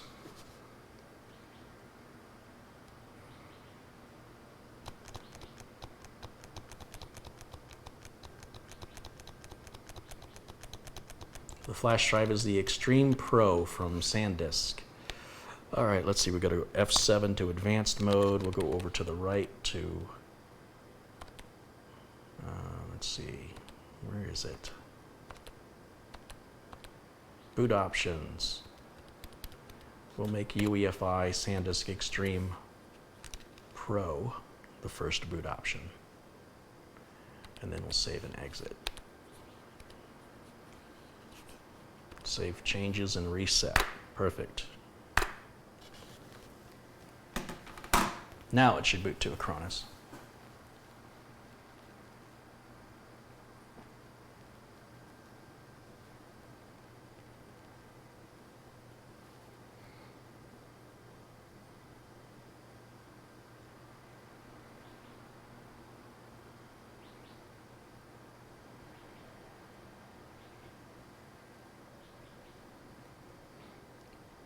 Here we go.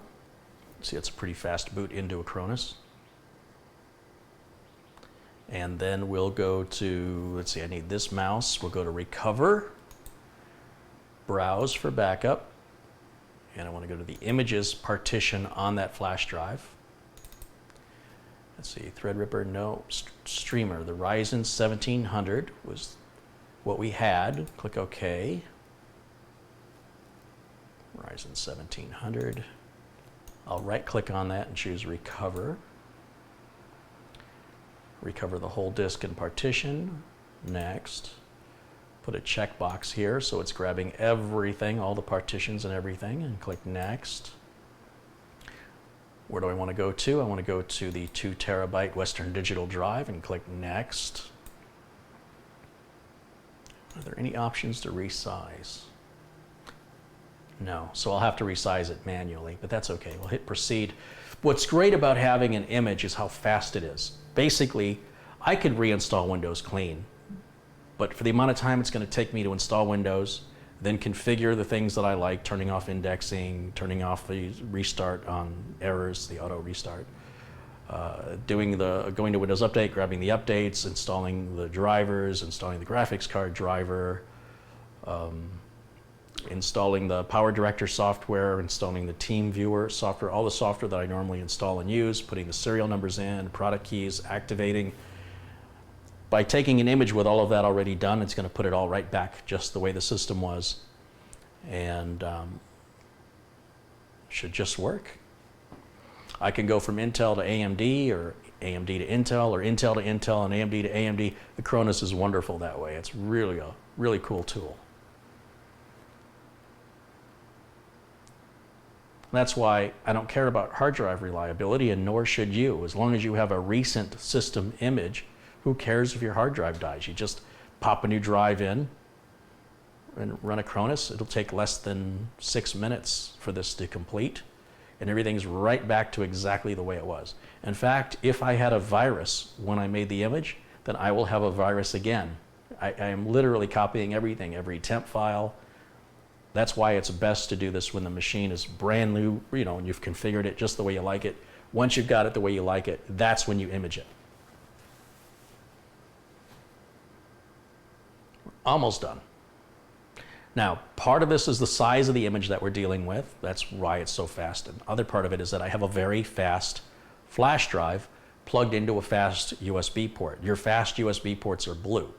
If you don't have blue USB ports, you probably don't have USB 3 or 3.1, in which case, that's where your speed limit's going to be. Will the previous image have drivers that may mess with this board? No. If the driver doesn't see the hardware, then the driver should not run. This is not 1995 anymore.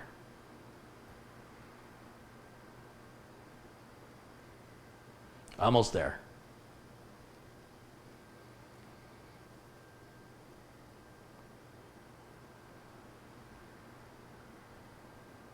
This last part just takes a moment. It's going to synchronize, and it takes just a moment.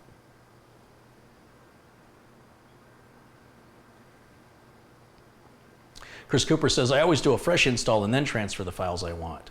I would never tell someone to use an image to restore a system. Yes, that's the way I was too 20 years ago. It's not 20 years ago anymore. So those old 20-year-old habits no longer have a need to exist today.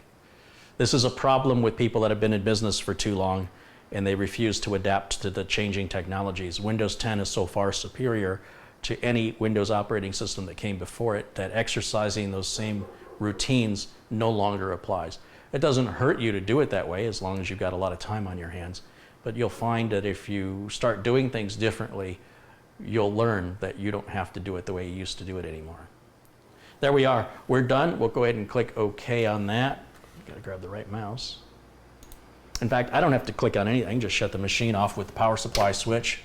Pull the USB drive out. Just waiting for all the power to go. There we go. And then turn it back on. And it should boot up.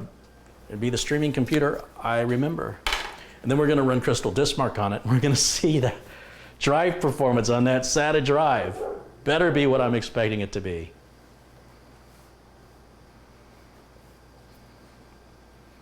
I care about my hard drive. I'm not made of money like you, Carey. That's a ridiculous excuse. I'm not made of money. I work. All you have to do is do something somebody else doesn't want to do, and they just give you the money for that. Hard drives are profoundly inexpensive. If a hard drive was over $100, I could agree with you. But a hard drive probably costs you less than what you're spending on your cell phone bill every single month, and yet you don't seem to have any problem finding that money. So I'm not going to hear that from you. Absolutely not. Again, if this was 1995 and you want to talk about hard drive prices, then I'm on board with you. But you've got to get caught up with the times. You got to catch up with us, man. Those old attitudes just don't play out today. They just, not if you want to be successful in business. I mean, what you do for yourself in your own house is your own business. But if you're going to be in business, you cannot be sustainable with that methodology. It'll just take you right out of business with time consumption, and your competitors aren't doing it, and they're going to get twice as much work, 3 times as much work. And customers care just as much about how long it takes you as they do about how much it costs. Those two things are related. So remember, I'm coming from a place of business.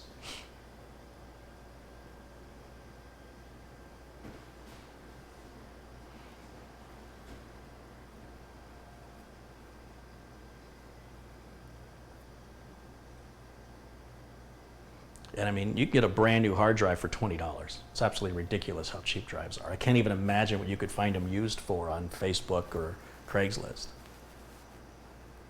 If you can afford an internet connection, you can afford a hard drive, and that conversation is over.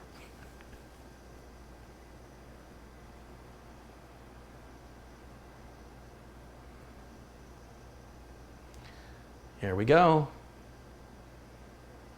It's looking familiar. Hey, I remember this desktop.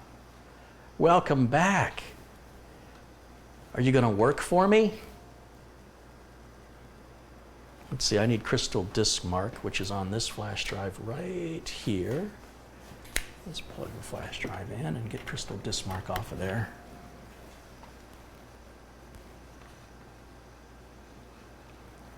Let's see, I need this mouse to make everything bigger. Crystal Diskmark. Portable right there. Let's drop and drag that down and close this window. And let's bring this up. And let's run it and see what kind of numbers we get. You remember what we got before? Do you guys remember? We were in the 400s at the best. 440 was the most we ever saw on the gigabyte board.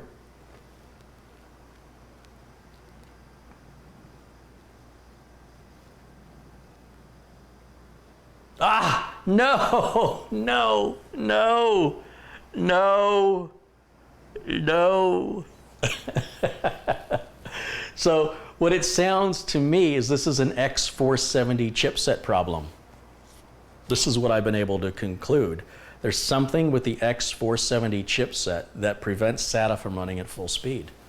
This is going to require more research. That means that the gigabyte board's performance is to blame on the AMD chipset, not on the board itself. Now, it would have helped if Gigabyte support would have told me, but maybe Gigabyte support may not even be aware of this. So there is clearly a problem here. Now, that may be that the other M.2 slot will run faster. So I want to check and see on the motherboard manual if the other M.2 slot will support SATA. Usually that's controlled by the chipset. So the number of USB ports you have, the number of M.2 slots you have, that's based upon the chipset of the board. But let's just take a look and see what it says about storage.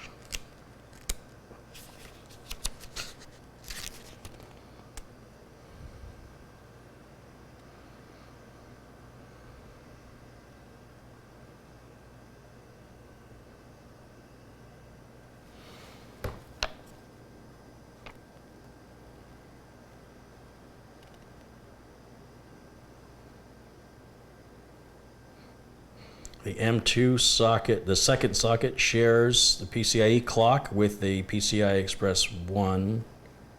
When 1 or 3 is occupied, the M.2 can only operate in SATA mode. All right, well, it does support it, though. So I think what I'm going to do, we can try a couple of different things at this point. You do recall that it's not a driver issue because I had reinstalled the operating system clean a number of times on different drives and received the same numbers over and over. Now there, the write performance is what I expect it to be. So let me stop the test here for a moment and restart it. It's weird that the write speed is so high and the read speed is so low. So we're going to stop the test. I just want to do this top test here. It's the one I'm interested in.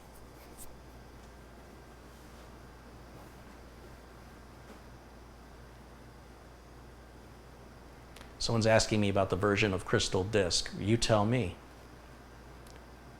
What is the latest version of Crystal Disk and what version am I using?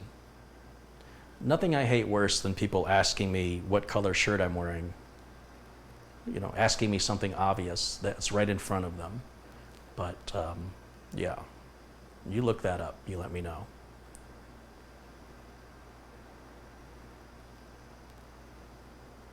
Jason says he thinks it's the Western Digital storage. Well, why does the Western Digital storage work fine on all the other motherboards? Why is it just the AMD X470 boards that it's doing that to? I don't have any other SATA-based M.2 drives, but I'm confident they're all going to work the same. And we're consistently seeing low read speeds. The write speed is decent. You know, honestly, if I'm getting over 500 megabytes a second, I'm good with that. The drive should be getting around 520 on the reads. I'm sorry, 520 on the writes and maybe 560 on the reads. That fully saturates the SATA bus. So I just don't know what's going on. We've already updated the chipset software. We've already updated Windows. We've done a previous version of Windows to 1803. We've done Windows without updates, Windows with updates. We've done different versions of the chipset driver. We've tried different drives. Everything remains consistent, which is what you want when you're diagnosing a problem. You want consistency.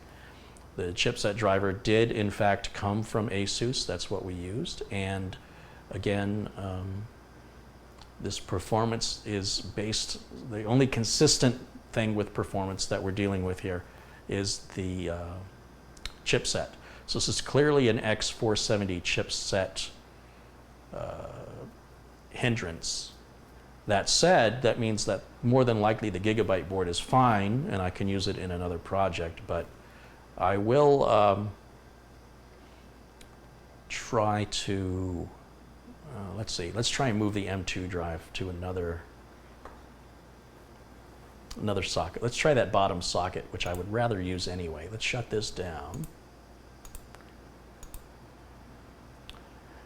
And let's take you to the main camera. And we're going to pull the video card out, pull the heatsink out, and move that M.2 drive down. And we'll see if that helps at all. So I'm just waiting for the light to go off. See, the power is completely cut and the light, there it goes, it just went out. That's the capacitors on the board. They're like little batteries. They store power, and you have to wait for that power to drain, or at least you should, before you start plugging and unplugging anything.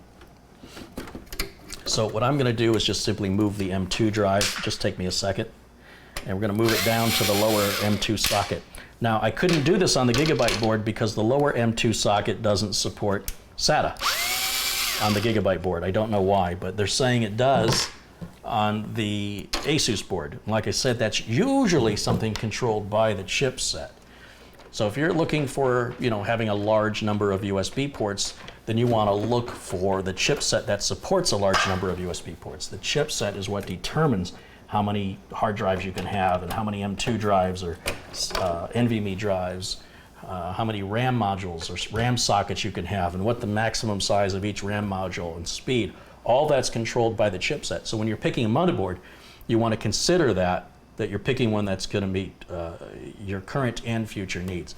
So I'm going to just lay this flat for a second so I can get that heatsink off of there and get that M.2 drive moved. And I hope this solves my problem. Now, whether or not I will see that difference between 430 and 560, I don't know. But I don't want to know. I want it to work the way I expect it to. And I'm going to tell you this right now. If moving the M.2 drive results in the same performance, then I'm done with AMD for a while. I will wait another year or so and maybe try them again.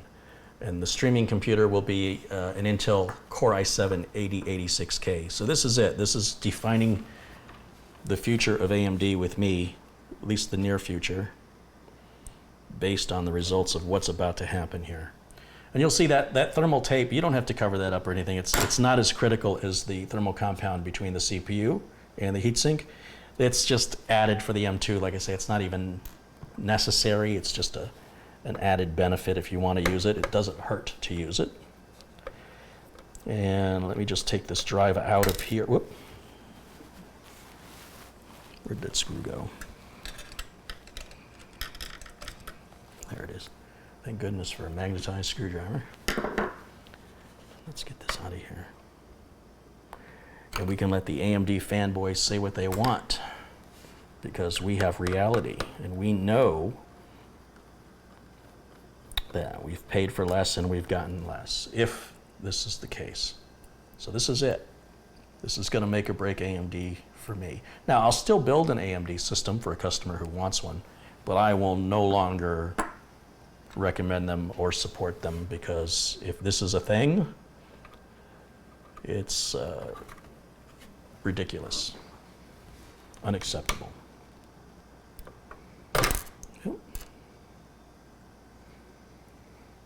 Ain't nobody got time for that. If I wanted it to run slower, I could just go buy a used computer. Why would I be building a new one to have it run slower? Because I like AMD. Well, that's a good reason. Okay. And let me put the video card back in.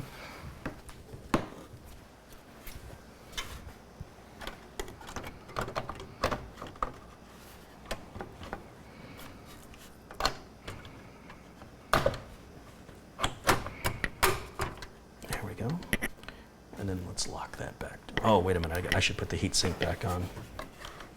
Even though there's nothing to cover and you can't see it, it doesn't do me any good to have it out of the motherboard. So let me just put that back.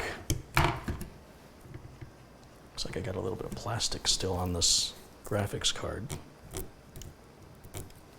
There's just little teeny tiny bits of plastic on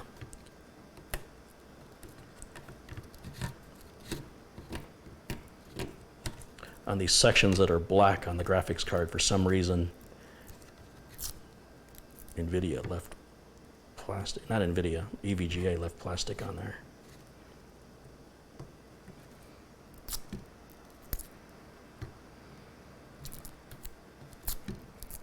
Ugh, it's like peeling dead skin off. It's really disgusting. It's really thin and brittle, and it comes off in little sheets.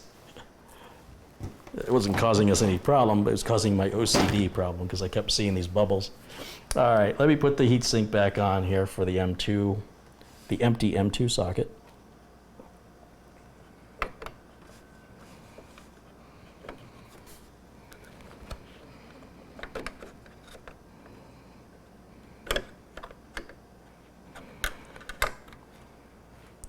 Now, there are suggestions in the chat room on ways to cover this problem up by going to an NVMe drive, but that doesn't solve the problem. It doesn't answer or resolve the problem. It just covers it. It's like me putting a Band-Aid on a wound and saying, there, you're all healed. No, you're not healed. But I'm not interested in anything other than an answer as to why that the M.2 drive is performing slowly, and the only common denominator is the X470 chipset. So it is definitely, without a doubt, chipset related. Oh, wait a minute. Before I put the heatsink back on, I want to put that little M2 screw back in there so I don't lose it. I'm anxious to know the results on this, and so I'm rushing through, and I need to just slow down a minute so I can keep myself organized here.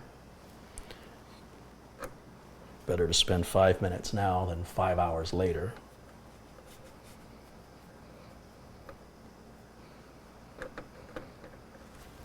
Okay, now I can put the heatsink back on there.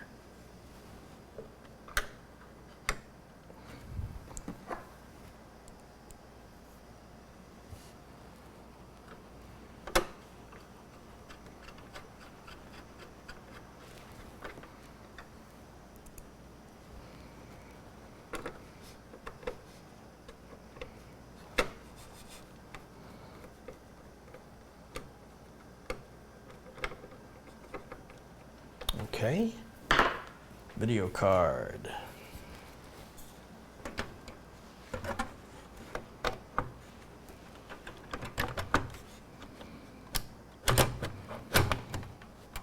That's good.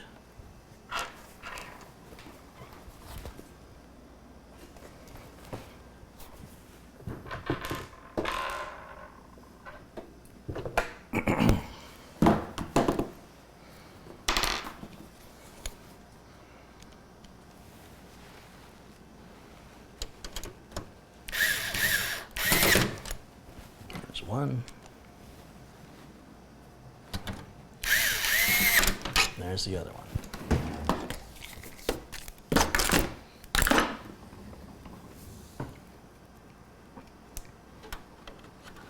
There we go. All right.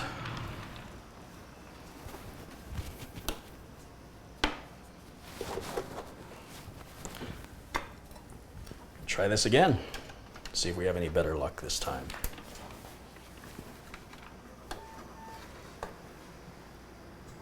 Place your bets, ladies and gentlemen, place your bets.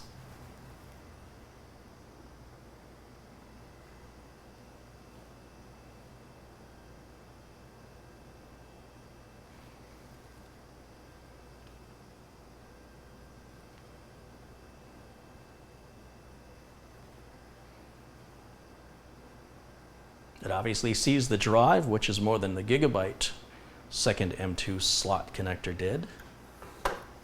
And let's go back to, and just to correct somebody in the chat room who's clearly not paying attention, there's nothing wrong with the case because when we put a different motherboard in, the M2 drive reads as fast as it should. So if there was anything wrong with the case or any shorting of the case, then another motherboard in the same case with all the same wires would also operate the same way. But a different motherboard with the same SSD and the same power supply in the same case, the SSD operates as it should, as we demonstrated a couple days ago. So you got to be careful of the suggestions you get on the internet, folks, because a lot of people have no clue what they're talking about, and I just want you to be aware that you ultimately, it's great to ask for suggestions and it's great to receive them, but don't assume the people making suggestions are just guessing. There we go. Now look at the read speeds now. All I did was move it to the second socket. That's what I've been looking for this whole freaking time. This is all I wanted. And it doesn't matter to me which socket the M.2 drive is in. In fact, I prefer it away from the source of heat of the graphics card and the CPU. And I prefer it also because it's easier to get to change it out. I don't have to remove anything to get to it. So that's a huge load off my mind. So there's something about that main SSD slot, that first M.2 slot, between the first graphics, the first PCI slot and the CPU, that something with the X470 chipset just isn't working correctly. And I will find out what it is. I will talk to some engineers I know, and we'll get it answered. But yeah, I want you to be very careful when you're going online for help. There are a lot of people who are just going to make stuff up. They just use their imagination with no factual or critical thinking. And I want you to be very careful over whose advice you follow. And one of the ways I determine is I look at other posts in a forum that person has made and see if responses are, hey, thanks, that helped, or if responses are, you've just wasted my time. And this is where people often get into fights and arguments because they're just trying to help each other. But when somebody doesn't know, you shouldn't try and help. You should just say you don't know and stay out of it, because you're just acting as an obstacle to getting to the solution, is all I'm saying. So if you've read somewhere that, hey, I heard that this can be a problem, that's fine if you phrase it that way, but don't make bold statements, things you don't know about. You're just an interference at that point. So anyway, that's makes me feel a lot better. At least I didn't order another board for nothing. Like I said, I'm sure the Gigabyte board's fine if we use an NVMe drive or a regular 2.5-inch SATA drive. It's just unfortunate. I should be able to use any drive I want to, just like I did here. And let's just watch the write speeds. They're about to come up. I should see write speeds around 520.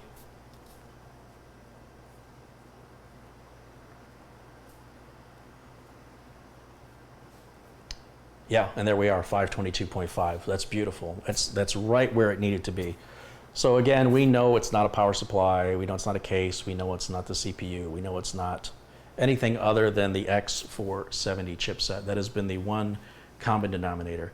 Now, the previous board, the one that started all this, has a USB connect-disconnect problem. And so that one will have to go back to Gigabyte for an RMA.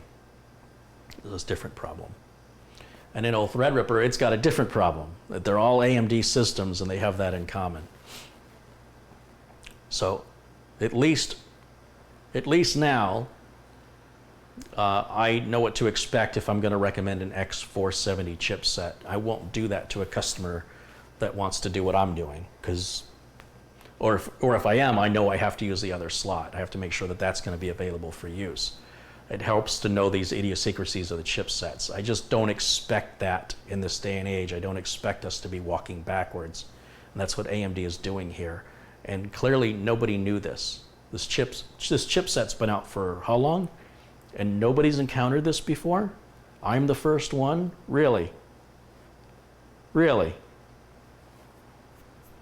Think about that the next time somebody recommends something.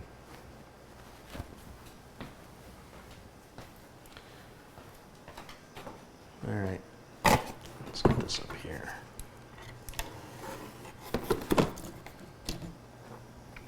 Now, I'm going to do a little heat test on it, and that's going to require my utilities disk.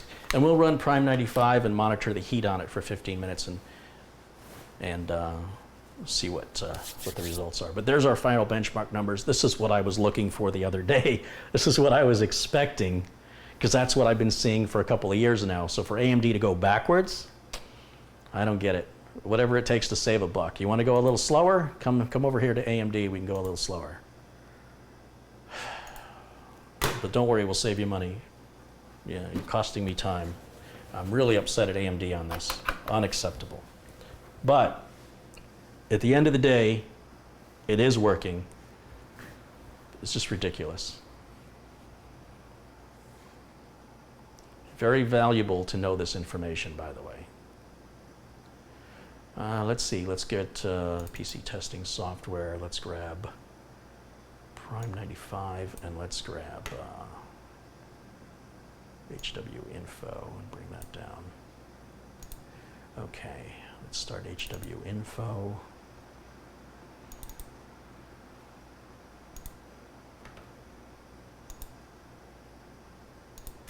And let's start Prime 95. Oh, gotta run the sensors on here. Sensors.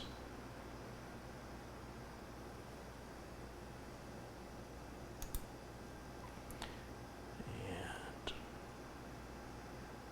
there's our temps. It's already running pretty warm, isn't it? Oh, well, this is the one we want to watch is down here, this 39.1. All right, let me start Prime 95 up and let's see how hot we can make this thing. Just click OK. We're going to run all the cores at 100%. Let's see, we'll close this. And let's minimize. I think I can close. Can I close that? I think I can. Nope, closes the whole thing. Okay, so I'm going to have to minimize it. So let's go to, oops. Let's just minimize Prime 95. There's nothing to look at. Let's bring HW info up again.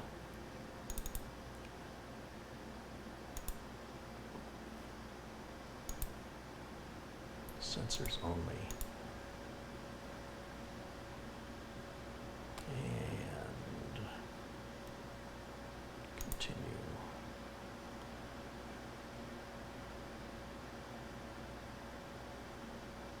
All right, so it's getting pretty warm, but we're okay. I'd like to see this stay below 80. Right now the time is the computer shows 6:09. It's got the wrong date and time. Just date and time. It'll do this automatically when I connect it to the internet.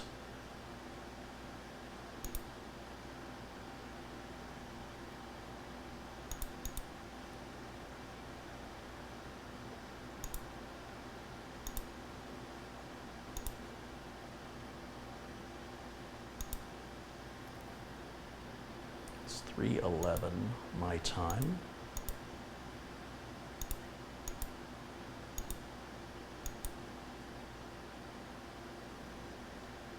And we'll let that run until 3:25. And we'll see how hot it gets. But it's already at 60. 60.9 is as hot as it's gotten so far.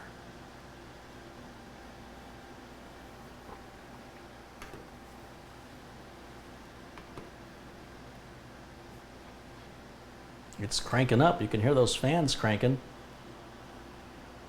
Starting to sound like Threadripper.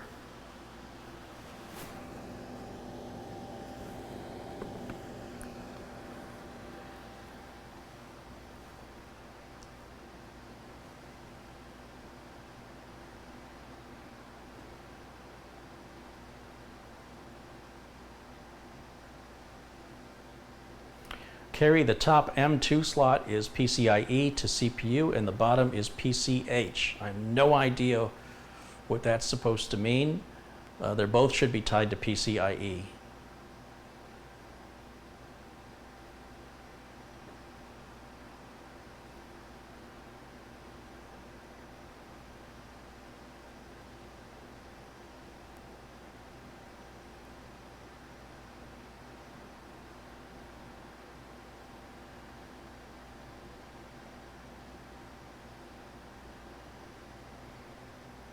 And no, Gigabyte has never gotten back to me, not yet. I will eventually call them, but I'm going to wait.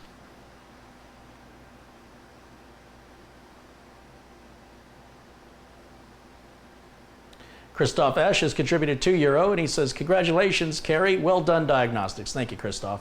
I just wish it could be faster.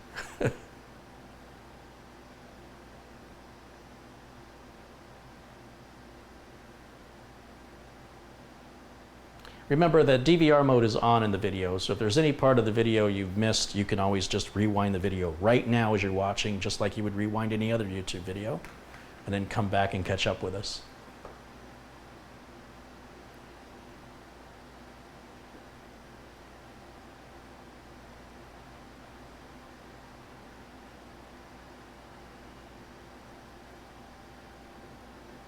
There are articles about the NVMe speeds being slower, but I don't see any articles about the SATA speeds being slower. So if anybody has a link to articles that reference SATA speeds on an X470 chipset, please let me know. But if you're just pointing me to the same article everybody else is, then you're just doing what everybody else is doing, and you're conflating NVMe with SATA, and those NVMe issues are unrelated to the SATA issues. So pointing me to an article that's irrelevant isn't helping me.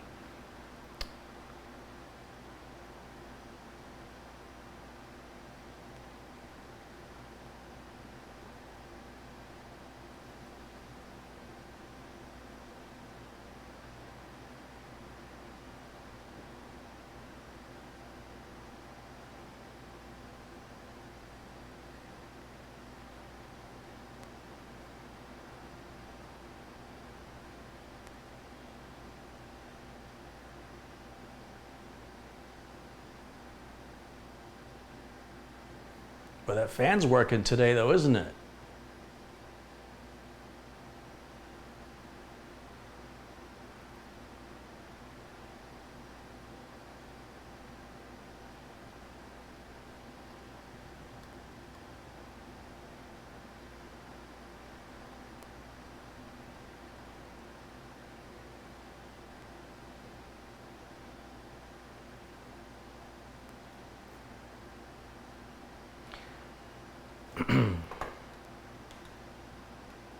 Bo Bronner has contributed 20 Danish krona.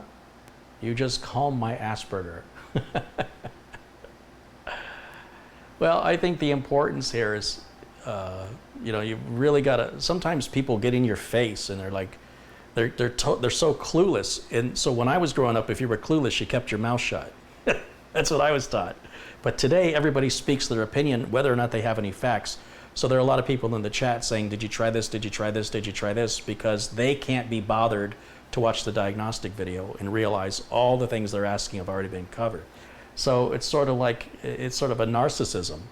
Well, you expect me to go back and watch your video? Well, no, I just don't expect you to jump in with any suggestions if you haven't been with us since the beginning, because your suggestions are, you're getting in the way. You're sort of crowding the chat room. You know, you see how many comments we've got going on in the chat, and the more comments there are, the harder it is to catch up. So when there are unnecessary, useless comments made by people who think they're being helpful, who can't be bothered to catch up with what we're doing, but won't stop them from voicing their opinion to expose their ignorance, it interferes with the whole flow of everything. So the lesson here is you've got to maintain your focus, even though those around you may be trying to distract you. Stay on your target and don't let other people distract you. The computer diagnostic requires a lot of focus and attention. And if you've got somebody with you who you know and trust, who's been with you the whole time helping you, then listen to them. But if somebody just walks in and they just start voicing their opinion, that person has a real egotistical problem where they feel they need to be heard. And they don't realize what they're doing is causing an unnecessary distraction, and they're using it as an excuse by saying, well, I'm just trying to help. Well, that's like putting your foot on my head when I'm drowning. Well, I'm just trying to help you. Well, stop trying to help me, please. If that's your idea of help, I can drown on my own. The goal wasn't to drown. I think you might be confused. So it's frustrating, right? Because I'm working and I'm thinking and I'm really struggling to figure out the logic on this. And all these voices in the chat, these imaginary voices, it's the case, it's move the drive, it's the video card, it's the PCI. They don't know what they're talking about. They're just making guesses. And it's frustrating because in those voices, a few of you actually do know what you're talking about, and I can't see your comment. It's flowing too quickly. It's like a Murphy's Law thing. So please, if you know how to help somebody, then please do it. But if you don't, all you're doing is getting in the way. And last I checked, getting in the way is the opposite of helping. James Enders contributed $20. Always get outstanding info from you. Thank you, James. Orlando Brevis contributed $5.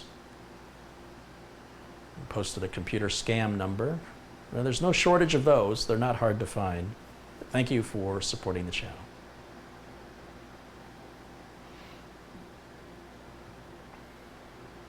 Let's see, how am I doing on this heat test?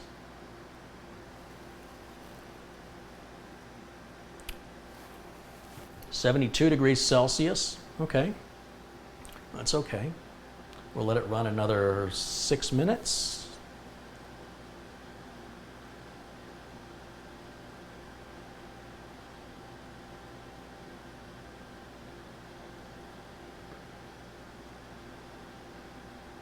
Sam Kowalski says, I love watching your amazing live stream. Well, thank you, Sam. Let's make sure Sam is a moderator here.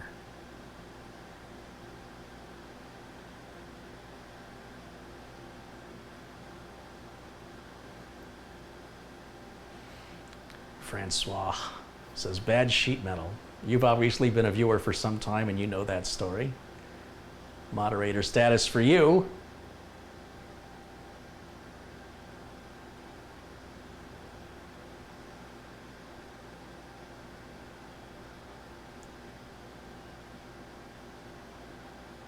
That fan is a little loud, isn't it?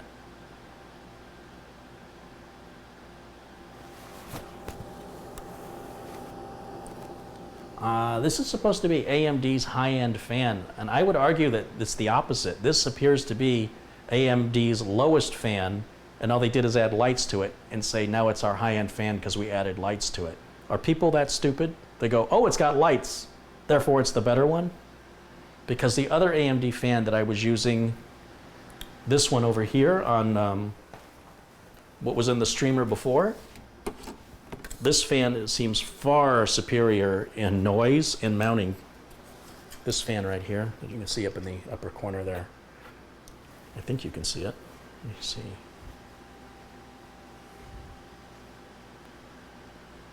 I'm going to tell you right now, that fan right here, the round fan, is far superior than that square fan. And yet that is supposed to be the top of the line. There's no way.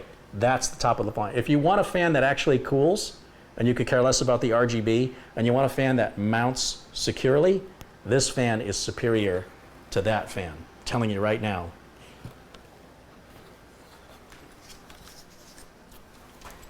I don't know what's going on at AMD, but they're smoking something. They're on something. They're making some really bad decisions here. I don't know what's going on. I'm sure there's an engineering reason for it, but I'd love to know it.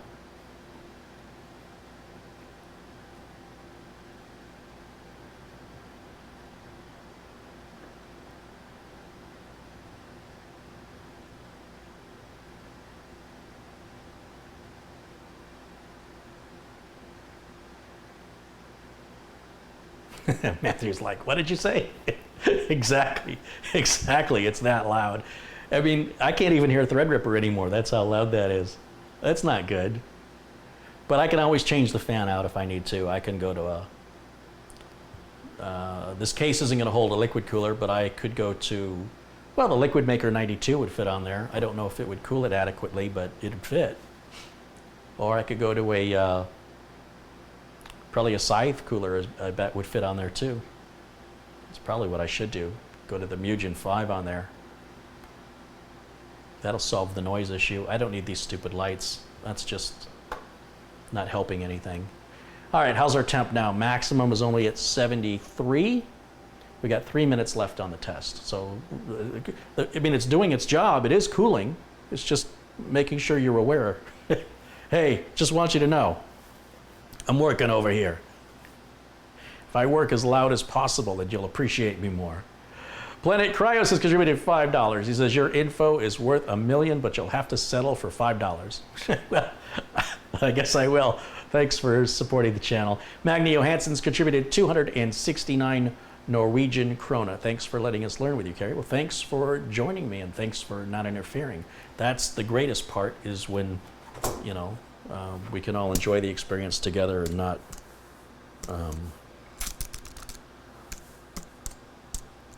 interfere. I just want to see what that many Norwegian kronas to US dollars is. That is $31.45 US. Well, thank you. That's very kind of you, Maggie. Thanks for supporting the channel.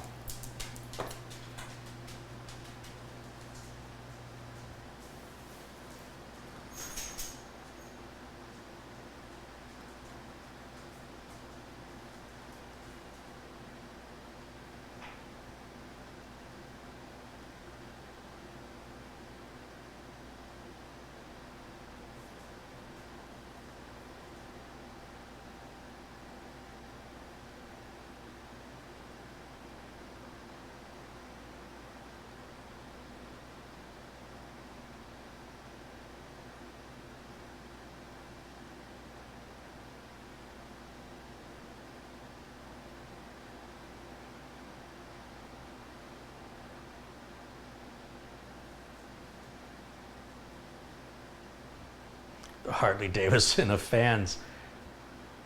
Yeah, it's pretty close, isn't it?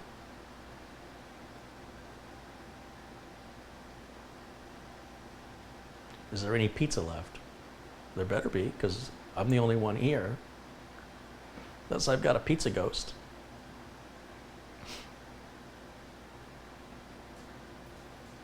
All right, have we expanded our time? One more minute. It's doing a good job cooling. Maximum temp we're seeing is 75.4. That's very acceptable, very acceptable.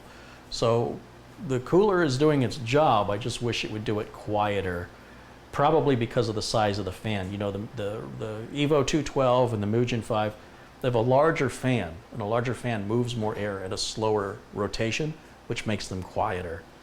So AMD's issue here is the size of the fan.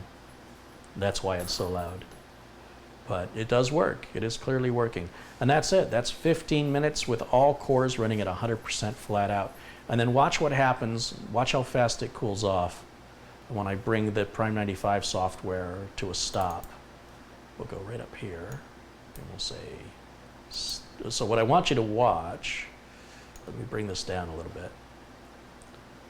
Right now it shows the current temperature is 62.5, and now I'm going to hit test and stop the test.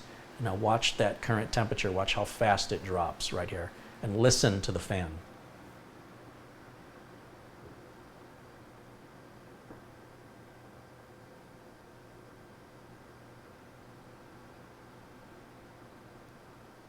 Much better, right? So that fan may work out for me because I don't think I'm ever going to push the system that hard during a live stream. But it's good to know that this, I can now add my Wi-Fi card and my streamer card. I've got to find a solution since I'm missing that extra USB 3. I'll try and find a USB 3 to 3.1 adapter so I can plug it into the 3.1 header here on the board, and that'll solve that problem. And then hopefully my ghosting, you know, you've plugged headphones in or something in, hopefully that goes away. Hopefully the USB random connects and disconnects go away, and everything will be happy. Here's hoping. That was the reason why I rebuilt it. It was driving me crazy. You have to understand how important the streaming computer is in getting these videos out to you. I mean, without it, these videos aren't going to happen. And it's got to be fast enough and robust enough to take 4 inputs at the same time and output them at 1080p, all while doing other things in the background that I've got it doing. So I am very demanding on the machines that I use, and when I test them far harder than I will ever use them, knowing that if they pass the test okay with the extreme use test, like the Prime 95, then what I throw at it will be like a cakewalk. Not that I'm putting cakewalk on there. That's a whole different type of software. Okay. And there we have it. We have the answer. So what I'm going to do now is I'm going to bring it, shut it back off. In fact, let's make sure it shuts off okay. Sometimes computers, when you clone an image, sometimes they can have an issue with the power off command. So let's just make sure that it powers off. And ideally, we will see that turn off here. Yep, there it goes. So the BIOS is up to date. The clone works. You saw the way Acronis works and how wonderful Acronis can be and what a great tool it is. And I have to add the Wi-Fi card and the video capture card, but the video capture card is in use, right? Because I'm using it right now. And the video capture card, like I say, it's like a by-4 slot. So it's going to have to go into, I guess, this bottom PCIe slot, which is where it was before. No, it wasn't there before. It was up here before. And then the Wi-Fi card was down below. I could probably move the Wi-Fi card up one into the PCI by 1 slot, freeing this PCI 16 slot up for anything I want to add in the future. I can't imagine adding anything else. I just want it to stream. So I can't imagine anything that would benefit a streaming computer that would be required to be plugged in there. Now I am going to, there's a couple other videos I'm thinking about trying. You know, 10 gigabit internet isn't quite available for homes yet. But I've been reading some things and it looks like you can put together a pretty cheap 10 gigabit connection in your house. Obviously your internet isn't going to go any faster, but I'm moving big files back and forth, and clearly my NAS isn't going to move any faster. But going from one computer with an SSD to another computer with an SSD, using a 10 gigabit internet, 10 gigabit LAN connection, should be an interesting test if it's as affordable as I think it is. So that's a project for 2019, I think, just to see what's available in the 10 gigabit space. We all will eventually be moving there. They're already starting to sell motherboards with 10 gigabit LAN plugs right built into the board. When you buy the super high-end boards, several of them offer that now. So I want to sort of experiment with that while it's still in its infancy. It's not in its infancy in business. It's been around in business for a couple of years, but for home users, it's still very expensive. And like I said, it doesn't make your internet any faster. It won't make your NAS any faster if you have a NAS like I do. But big file transfers, which I'm moving huge video files from one machine with an SSD to another machine with an SSD. That would be interesting to see what the performance difference is.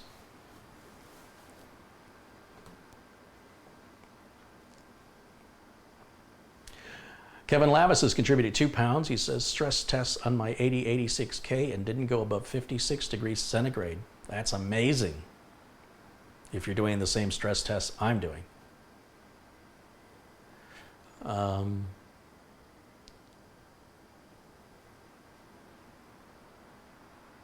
Why don't you put that original 960 in the top slot and install the OS on it? The reason is I want the streaming computer to also be my editor. And I've already got this mechanical drive right here. That's a 3 terabyte drive. It's got a lot of video projects on it. And these are video projects that have been put off for one reason or another and for a rainy day. And current video projects are kept on the main C drive, and they're moved off of the main C drive when they're completed and moved over to the NAS. And they're left on the C drive until I need space, just as an additional backup. I don't want to have 17 drive letters. I just want a big C drive where everything's local and fast, and once they're processed and finished, they can then be moved off of that into an archival storage. So if it's complete, the video's done, it's been edited, I don't need any of the source files, that'll go on the NAS.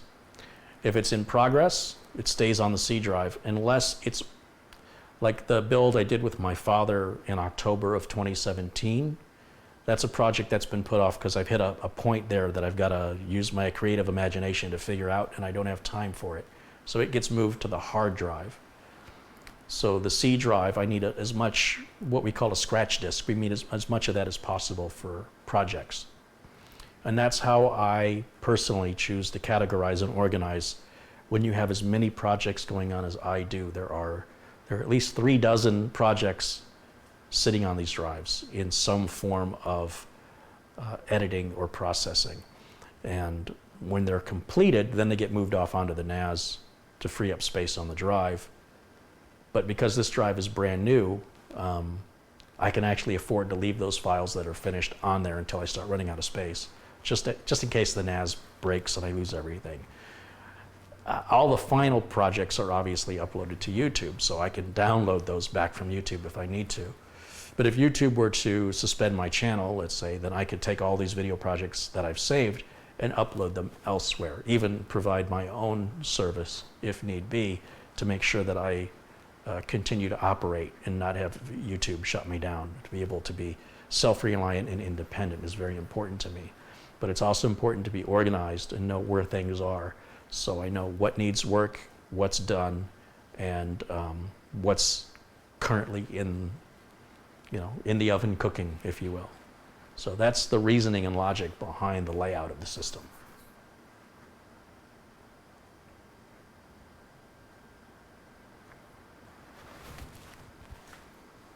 The cooler has a high and low switch.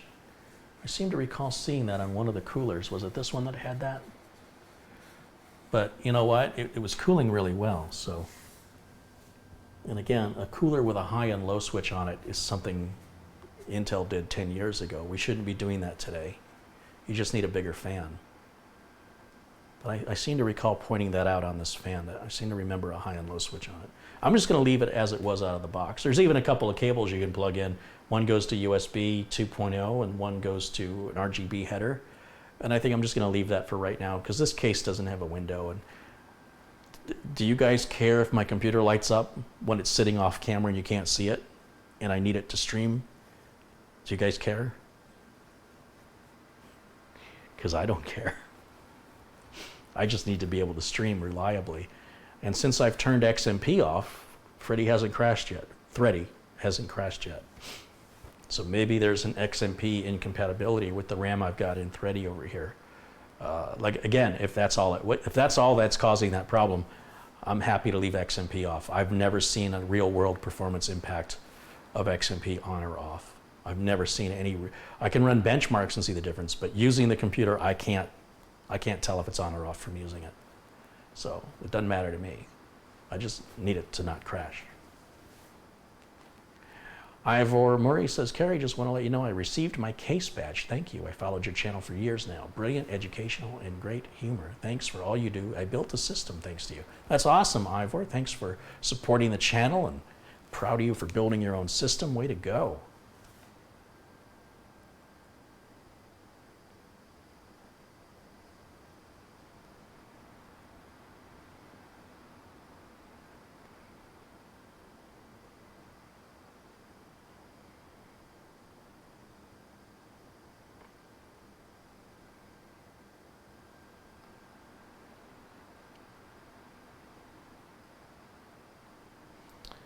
Ryan Ziffaretti has contributed £2. Hey, Ryan, thank you for supporting the channel. Thanks for your contribution. Carey, do you accept Canadian dollars for your contributions? The contributions are just made through PayPal, and PayPal accepts currencies from all over the world and automatically converts them. Mount a RAM drive from a scratch disk. I can't do that because if there's a power outage or a crash, I lose everything. Using a RAM disk is profoundly risky. I would never. Again, I'm using this to earn a living. I'm not using this because I have nothing better to do when I'm playing. When you start using a computer for earning a living, I think after you've lost your work 2 or 3 times with a RAM disk, you'll stop using it. I know I have.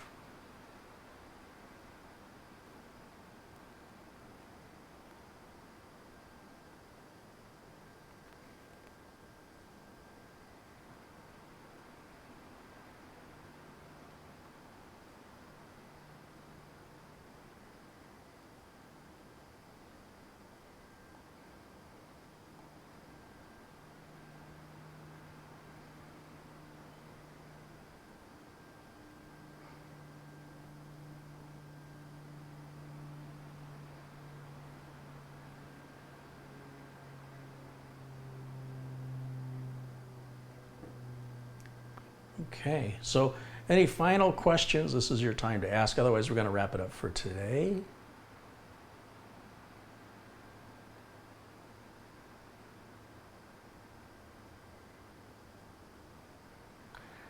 I want to remind my moderators, don't remove people's comments unless they're vulgar. If somebody types in all caps, leave it alone. If somebody puts a series of emojis, leave it alone. If you feel that somebody's being abusive, please bring it to my attention. That's what I'm asking you to do. If somebody's being vulgar, please go ahead and hide their comment.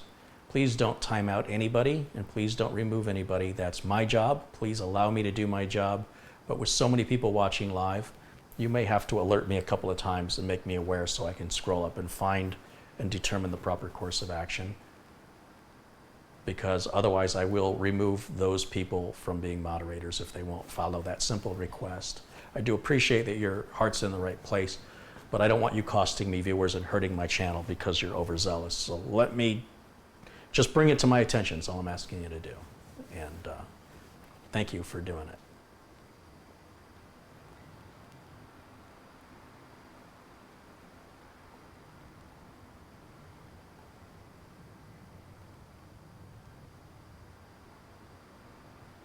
Jens Carlson is leaving. All right, well, good night, Jens. Thanks for joining us.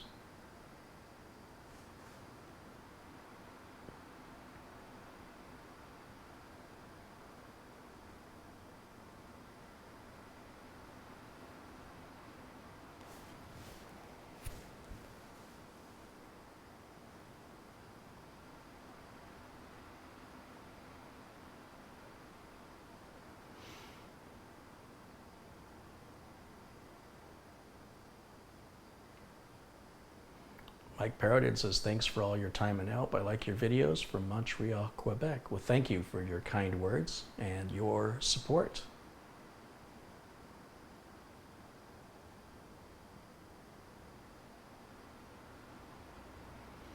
Justin's asking a question, the difference between processors. Just Google difference between this processor and that processor and click on the link, and you can judge for yourself if it's worth it. Nobody can tell you what's worth to you.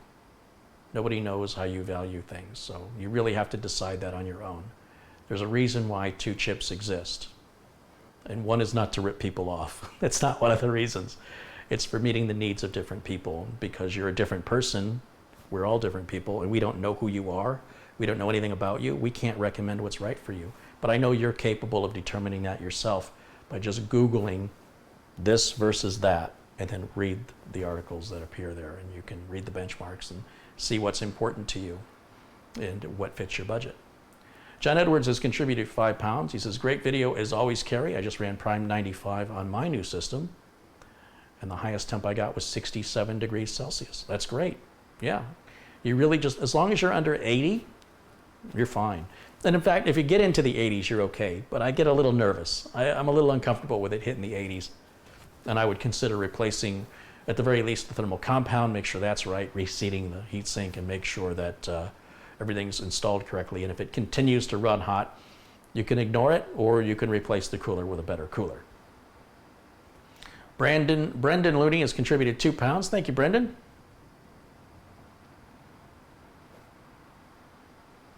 Carey, does the Gigabyte board M.2 slot have an issue? It appears to be by design, because the Asus board M.2 slot in that location with the same chipset has the same issue. It appears to be a limitation of the X470 chipset. That's the only conclusion I have at this time. Why it is an exception and why it's necessary, I hope to have answers to that soon. I'll put some feelers out to some engineers I know. We'll see if we can't get some answers to that. Carey, will you be streaming during the Christmas period? I stream whenever time permits. It's really hard for me to know from day to day what's going to happen, because I still work as a real computer technician, where people pay me to fix computers, and then if they don't get fixed right or on time, I get held accountable for that. So that always has a priority to me. I stream as often as I can. I'm hoping in 2019 to be able to set a schedule where, you know, at least 2 days out of the week, at a certain time, you can count on me broadcasting. But I'm looking forward to that possibility in 2019.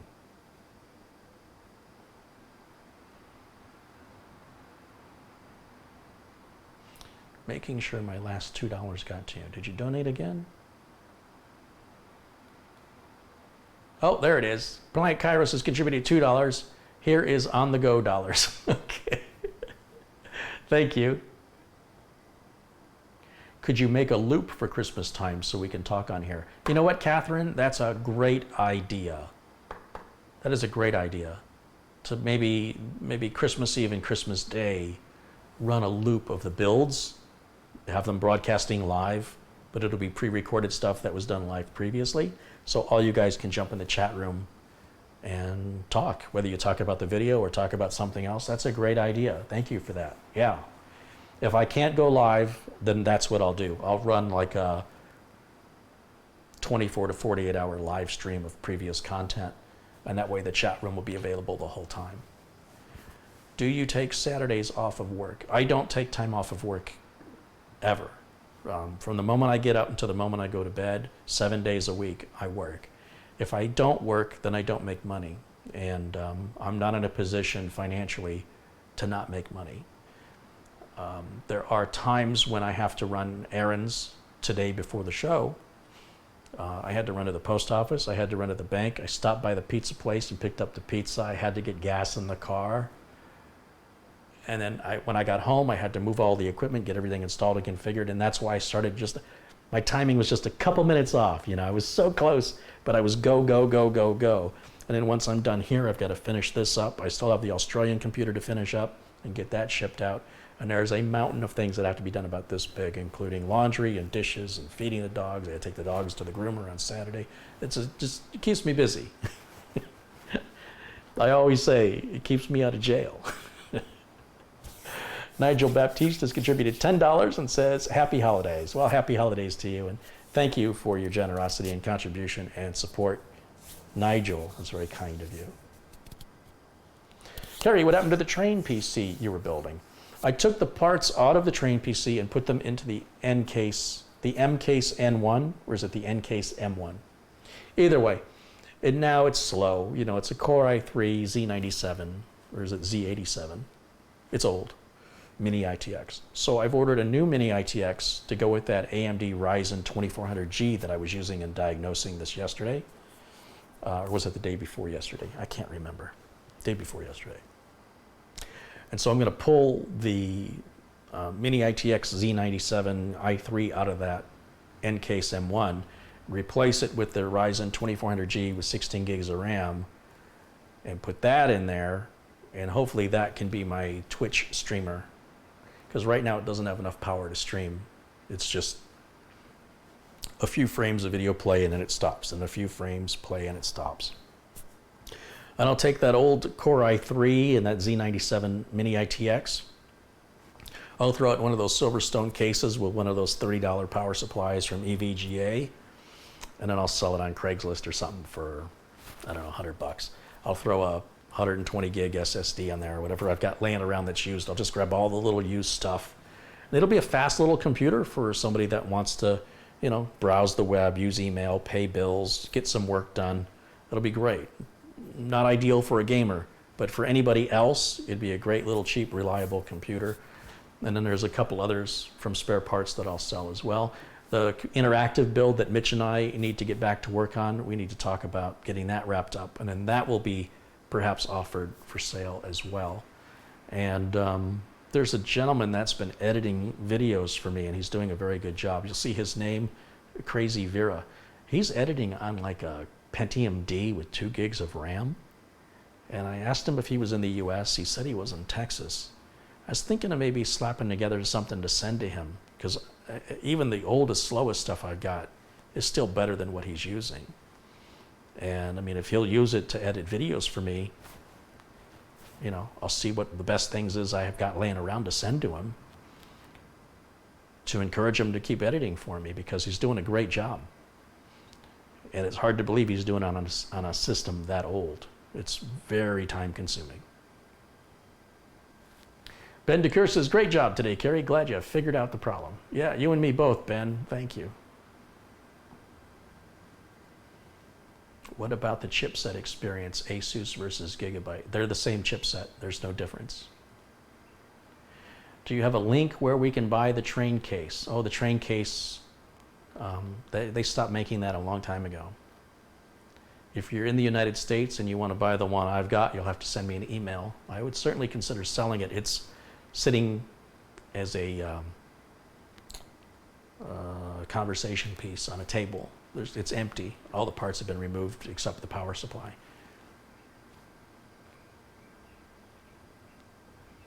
Shane says he's looking forward to the interactive build being complete. Yeah, I think you and me and especially Mitch are looking forward to that being done.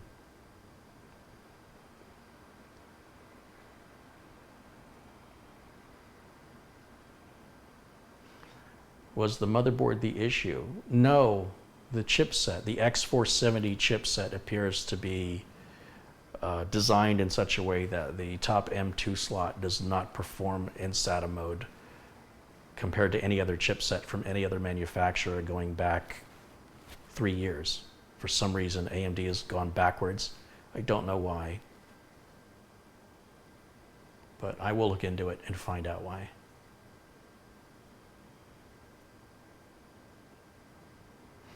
Eddie says, I like your t-shirts on Amazon. Thank you. Thomas says, I think you missed my donation. Let's take a look.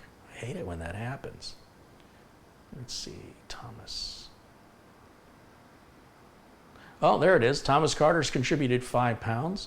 Ordered the new shirt. Great to see it on Amazon UK. Thanks, Carey. Keep up the great work. That's thanks to my sister, Linda. She designed the shirt, she designed the logos, and she's the one who made it available on Amazon and Amazon UK. Amazon's only allowing us one product, and then it gets approved. It takes like a day to 2 days for the product to get approved. One of the submissions was not approved. They said it was a copyright violation, but won't tell us what about it is copyrighted. They won't tell you. So my sister has to guess, redesign the logo and resubmit it, wait another 24 hours. And I think we can have a maximum of 10 products. So right now we've got the Popsocket and one t-shirt. And then hopefully we can add, you know, it's going to take a while because Amazon is, here's what Amazon's going to do. Amazon's very cautious to make sure what you're selling is legitimate, it's not offensive, and it's not going to, you know, cause a backlash. Once Amazon sees they're making money from it, then suddenly the floodgates will open. They'll go, come on in, sell what you want. But they're very skeptical for new sellers. And so we're in that sort of painful period where everything's moving in slow motion with us. But hang in there. We're doing the fastest we can. My sister's hands are tied when it comes to Amazon's approval. And like I say, when Amazon rejects something, they don't tell you why. There's nothing specific. So all she can do is guess, redesign, and resubmit, and repeat as necessary, waiting up to 2 days in between each submission for a response from Amazon. And eventually we should have a store full of merch, but it's going to happen slowly, at least as far as Amazon is concerned. We're also looking to get some engraved customized screwdrivers and maybe some customized Band-Aids, because that's a very important tech tool. Band-Aids, flashlight, and screwdriver. That's it right there. You got those 3 things, you're a tech. But we want to customize them, obviously. So my sister's looking into all of that, and then some. So I'm keeping her busy in the background there. Will Subaru Mike be joining you for a Christmas drink? I don't know. I can tell you Subaru Mike has been profoundly busy. He's got 7 engines to build in 3 days or some ridiculous thing. And he's got an apprentice helping him. And that's all I can tell you right now. So I'm leaving Subaru Mike alone so he can get his responsibilities met. And when there's time for fun, well, then he'll be here. He wants, you know, Subaru Mike said he wanted to do a weekly Subaru vlog where he'd join me here in the kitchen. I don't know what there is to talk about week after week with Subaru, because in the car world, things don't change as rapidly as they do in the PC world. But I told Mike, anytime, man, anytime you're ready. And that's where we've left it. I'm still trying to get Mike Smith to commit to some time between now and the new year for another Tech Vets episode.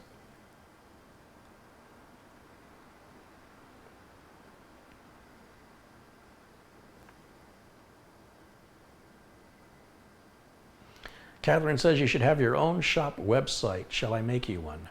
Absolutely not. That's the last thing I need.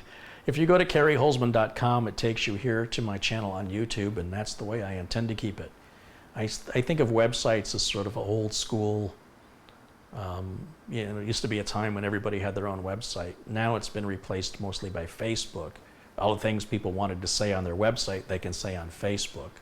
So if people want to reach out to me, if people have business inquiries, they're always welcome to reach out to me on Facebook, or, you know, through the email at TechVets. There's lots of ways to reach me. All websites do is they have to be maintained. Browser standards change, security standards change. It's nothing but a headache. And unless I'm selling personally, I have no reason to run my own site. It's a lot of expense and trouble I don't need, but I do appreciate the offer. Not a direction I want to move in.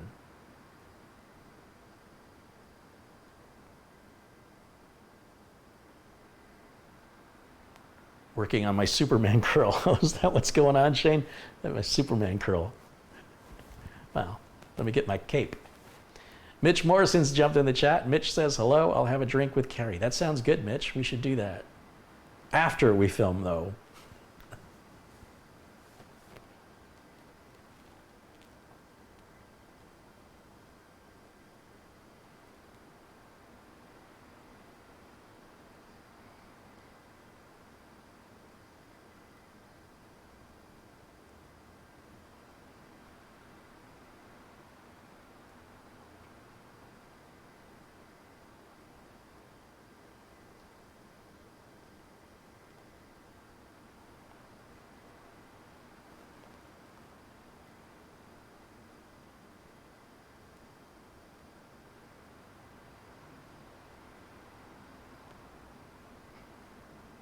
Matt Power says he's looking for a 1080 that will fit in a 200R case. Every 1080 made will fit in a 200R case. You're trying to solve a problem that doesn't exist. That's the most bizarre question anybody's ever asked.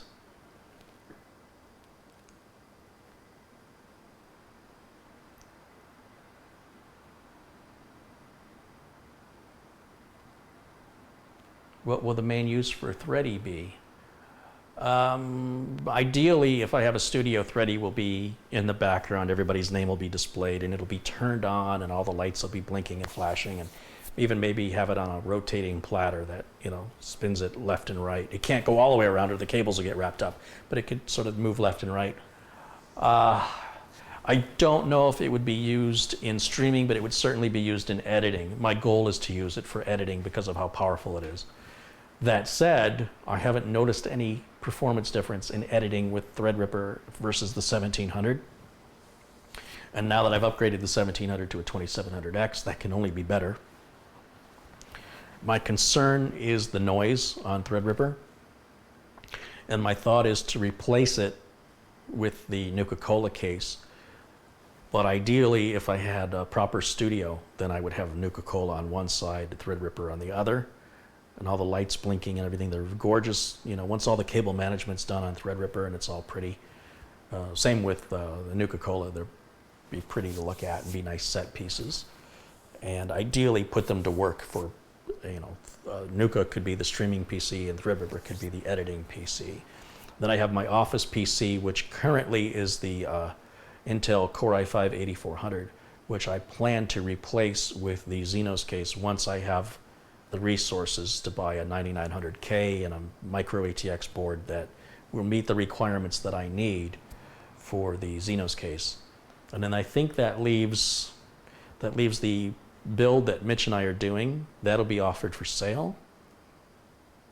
And then I've got the N-Case M1, which I'm going to be used strictly for Twitch streaming, its own little thing that it can just stream on Twitch, previous made videos. And I'm going to look into restream.io for streaming simultaneously on YouTube and Twitch. I've got that in the works right now, but I just haven't had a lot of time. This has been foremost on my mind, getting this resolved and getting streaming back to normal again. And then I've got to go back and revisit the 2 gigabyte boards I've got here, the one with the 1700 and the new one I just bought, the X470, and determine what I'm going to do with those. I just don't know yet. The first thing I have to do is get faith in it that it's going to work. I don't want to sell it to somebody and end up going out of business supporting it. So I need to know it's got to recapture my faith, because right now my confidence is shattered on those two boards. So it's too early to say what will happen to them. Whatever's going to be cheapest. It might be cheaper for me to get rid of them than to try and build with them. Whatever one is the cheapest. I suspect the X470 board is working like it's supposed to, and that the Ryzen 1700 on the board I've got it on, which is a 370, I think, that one's flaky with the weird USB ghosting stuff happening, and I intend to RMA that board for sure. And then when I get it back, I'll test it, put it into a case, and just run some tests on it. Once I'm confident it's good, I'll offer it for sale probably.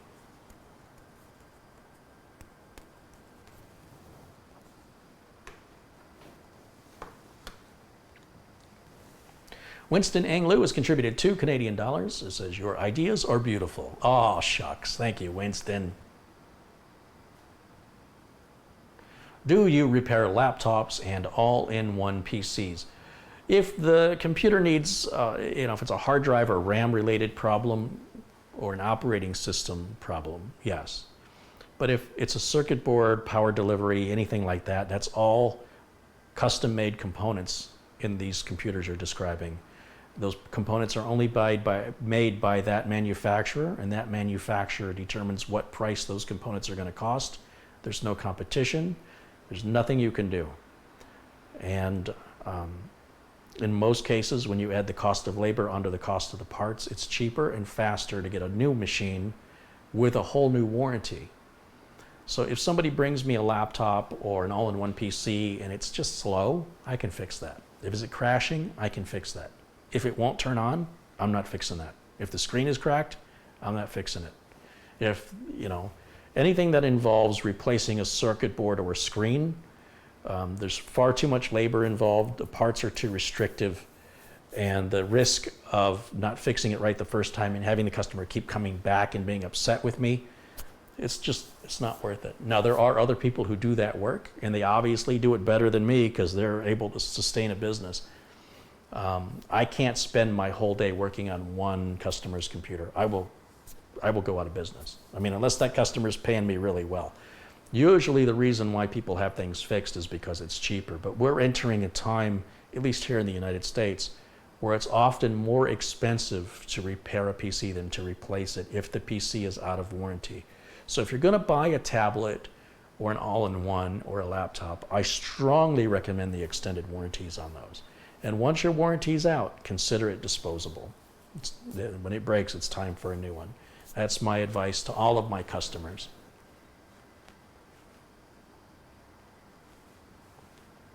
How is Thready working? Well, today Thready's been great.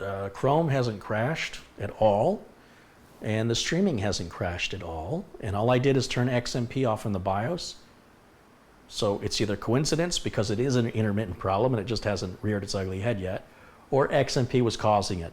I'll know in time, but I'm not going to worry too much about it because I'm about to retire the streaming part of Thready's job, and it's about to be taken over by this machine right here by tomorrow. So, but what I'll do is I'll put the OBS software still on there, the streaming software, and I'll reconfigure it back for Twitch, and I'll just let it stream on Twitch for a couple days without a break. And as long as it runs without crashing, I'll assume it's fixed, because it wasn't before.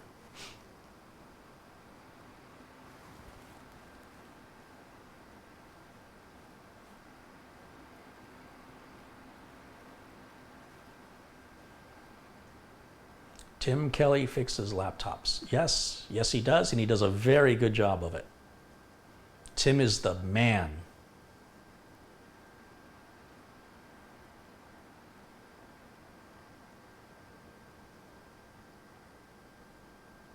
Has the fan stopped on the computer? The computer's off. The LEDs stay on when the computer's off. So you'll see the LEDs are on, but the fans are off. The whole computer's off. And I think you can go in the BIOS and you can tell the BIOS whether or not you want the lights to be on or off when the system is off. Some BIOSes have that. I think Asus is one that's got that in the BIOS.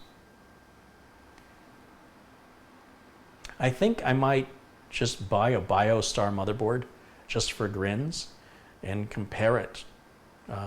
There've always been junk with poor support and bad performance, but we're reaching a point now with CPUs in manufacturing. I'm starting to wonder now if there's going to be much difference, as long as you don't need support. I mean, if Gigabyte's going to ignore me like this going on 3 days, how much worse could BioStar be? I just can't imagine it could be worse. So I won't build a real expensive computer, don't get me wrong, but I could get like a Ryzen 3 or a Core i3 or, lower range 5 and try it. If it works well,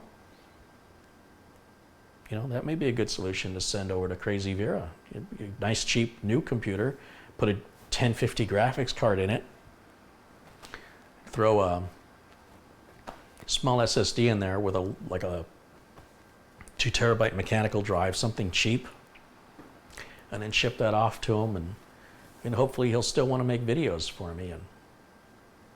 And, if he does, great, and if he doesn't, oh well, but that's kind of what I'm thinking, because that gives me the excuse to build it, to get some experience with a product I would never want to support.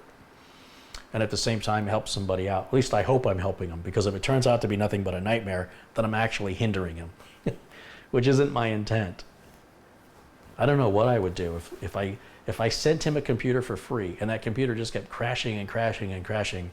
I would almost feel obligated to replace it, even though I gave it to him for free, because I would feel like, he was using his old computer without any problems, even though it's an old Pentium D with 2 gigs of RAM. It works.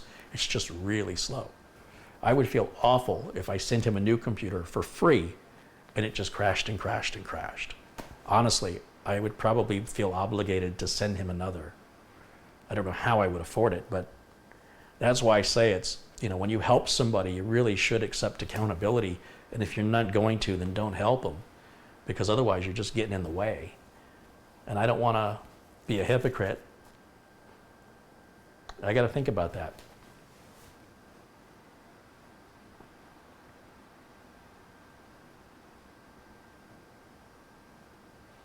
Will you show resizing the partition? Oh, I completely forgot about that. Let's do that right now. I totally forgot about that. Let's do that. It takes a minute to resize the partition.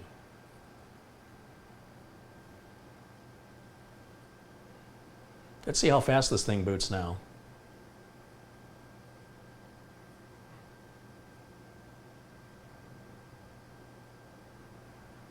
Wow. Okay. I was waiting for the little circle to go around. I never saw it. I'm happy with that. That makes me smile. So let's resize the partition. What happened was I recovered from an image instead of a clone, and so it puts the drive back the same way. So we went from a Samsung 960 EVO NVMe drive to a Western Digital 2 terabyte SATA drive. And if I look at the C drive now, it should say it's 500 gigs in size. Yeah, it says I'm using 391 gigs of 465. So to fix that, I would just type in here, I think I just type in the word partition. There, part. And up comes create and format hard disk partitions. You see that right here? It just came up in blue. And I just click on that. And it's going to look at my drives. And this is the drive right here. If I right click and say I want to extend the volume, and click next, and click next, and click finish, that's it. We're done. I've just resized the partition. And now if I go to the C drive, you'll see it says there's 1.74 terabytes free of a total of 1.81 terabytes, which is 2 terabytes using Microsoft Math. Thank you for reminding me about that. Very easy to do that.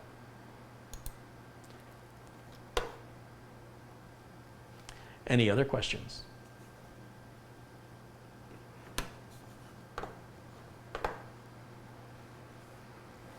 How's the H700i case going for you? Is it worth getting? So Threadies in the H700i, I really like the H700. The 700i I could care less about, but the H700, which is what the Nuka-Cola case is based on, I think is better. The 700i is more for RGB stuff. And in either case, literally and figuratively, they're both excellent cases. I have no qualms about recommending them. They're heavy, but they're very well designed and very easy to work in. Lots of room for radiators, fans, elbows. You get your hands in there. Lots of room to work in there. All the edges are rounded, no sharp edges. It's the way a case should be. Do you like the Asus BIOS or the Gigabyte BIOS? I like them both. I got no issue with either BIOS.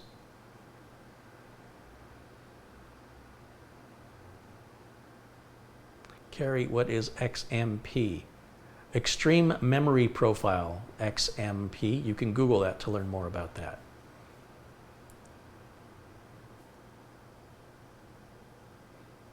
What cooler is this? This is the cooler that comes with the AMD Ryzen 2700X CPU.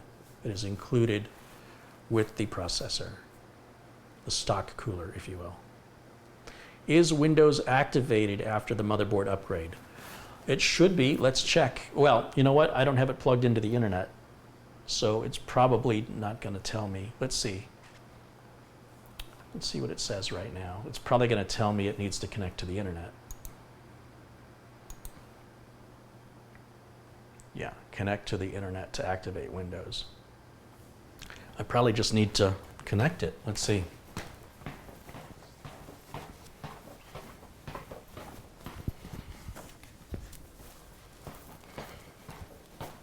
Getting some good questions today. Thank you guys for these questions. Let's go here. And let's go over here. Let's plug it in. See what happens. should be getting an IP address right down here. Okay. And let's visit Windows Update just to see what it comes up with.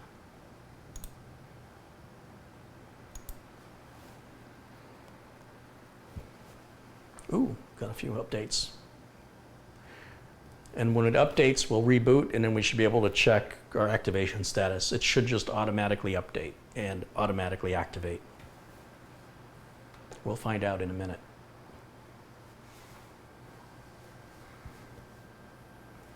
Larry says hello. Hi, Larry.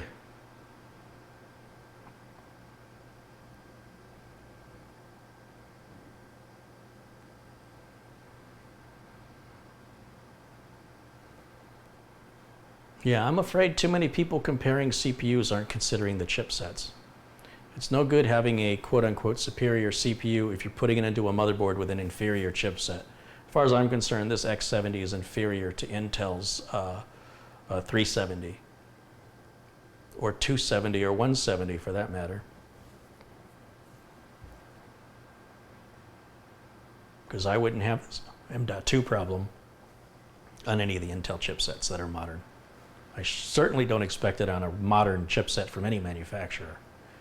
And that sort of negates whatever the benefits of the CPU were supposed to be, as far as I'm concerned, and how I use the machines. Does the CPU help the speed of an SSD drive? No.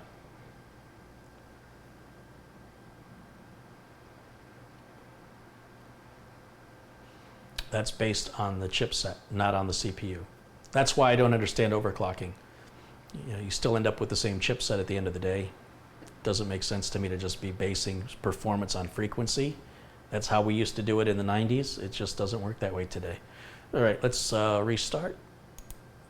Just a lot of carryovers from the old days, and people just refuse to change, and they, I don't know, they find fun in it, I guess, but it's not practical at all. It's not something a reasonable person would do.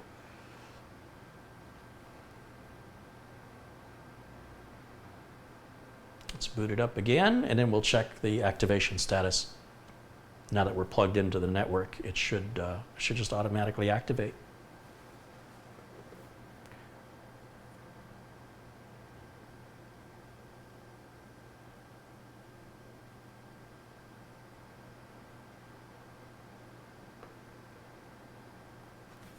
Let's see. Right-click, Properties. Windows is not activated. So that's because we changed the motherboard. Let's see what happens here. Activate. So what's happened is, I'll explain this. The Windows 10 versions that I use, they're OEM, original equipment manufacturer. So if you're a computer builder like Dell or HP, or even a niche computer builder like Falcon Northwest, and you build $10,000 computers, I buy the same license keys they buy, which is you get no support from Microsoft, and the key is not transferable to any other motherboard. So the good news is that Microsoft Windows 10 license key is tied to the Ryzen 7 1700 board, where I'm having the ghosting USB problems, the board back over there with the CPU still on it. And it was never activated at all on this Gigabyte board, the X470, because we never got that far. So I'll have to get a different license, and that'll be tied to this motherboard. But the good news is, when I get the other motherboard up and running and I reinstall Windows 10, it will auto-activate because the key is tied to that motherboard. You can change your hard drive, you can change your optical drive, you can change anything you want, and your Windows 10 key will not need to be reactivated until you change the motherboard. Now, it is possible to physically call Microsoft on the phone and say, I had to replace my motherboard. That is the loophole of the rules. And that is, if the motherboard has to be replaced, or the whole computer gets replaced, like if you bought a Dell and they sent you another one, well, in that case, it'll come with its own Windows key. But let's say you bought your own Windows key and you bought a Dell without a Windows version on it, I guess. We'll just put that out there. You call Microsoft, you have to talk to somebody. You go, hey, my motherboard quit working and I want to reactivate Windows that I bought on this new motherboard. That's the replacement. Microsoft will activate it for you, but you have to talk to them. But if I did that, then when I go to install Windows 10 back on the streaming computer, the old streaming computer, then it won't activate anymore because Microsoft will deactivate that one to activate it here. I'm going to have to buy a new license one way or the other. But if I was somebody who just had the one computer, then I would call Microsoft. But bear in mind, I get Windows 10 Pro for $60. That's my cost, $60. And it's not, you know, when you buy the retail version of Windows 10 Pro, it's like $180. But the retail version, you can deactivate from one machine and put on another. You cannot have it on two machines at the same time, but moving it is easier. The OEM version requires you to call the activation line on Microsoft to go through their system where you have to push a button to talk to a human. You talk to somebody in India most of the time. They say, why are you reactivating? You say, I had to replace my motherboard. They say, how many copies of Windows have you installed this? How many computers have you installed this copy of Windows on? And you say, well, it's not installed on any. I'm just trying to get it working on this one. So one. And I go, okay, hold on. And then they come back and they go, type in this code. And they give you an override code. And you're up and running. And it's fine until you change the motherboard again. But yeah, that's how that works. And it's worked that way for many, many years. It's not, the licensing terms are the same for Windows 10 as they were for Windows 3.1. They're exact same licensing terms. Same conditions, same difference between retail and OEM, basically the same prices. Everything's pretty much the same as it's always been. The only difference now is that once you've activated Windows 10, on the same hardware, you never have to reactivate. You don't even have to enter a product key. Once you're connected to the internet, Windows servers go, oh, I recognize this hardware because you activated it with a key. It just activates it for you. No key needs to be entered.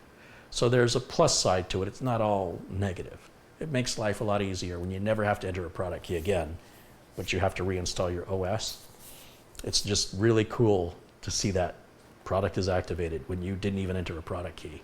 Microsoft knows. So yeah, that's how that works. And it's how it's always, well, the Windows activation servers recognizing your hardware to auto-activate, that's new for Windows 10. But everything else is always the same. Of course, Windows 3.1 didn't have internet access like that. But the minute they added Windows updates to Windows by going in, like with Windows 95, I think was it 95 or? Yeah, Windows 95, they added that. And so I'm getting myself all confused because it's, the licensing terms are the same going back to Windows 3.1. Windows Update, I believe, was introduced in Windows 95. That introduced the online activation process. And then having to call Microsoft to swap out a motherboard to reactivate manually, that's always been, I've called Microsoft for reactivations so many times. And Microsoft has never said no to me when I needed to reactivate, and I actually spoke to them over the phone. They've never said no. But I guess I'm answering their questions with the right answers. If you're like, yeah, I got this copy of Windows installed on 2 other computers, they go, no, we're not activating it. It's only licensed for 1 computer. Donnie Seegers contributed $2. Hey, Donnie, thank you for that.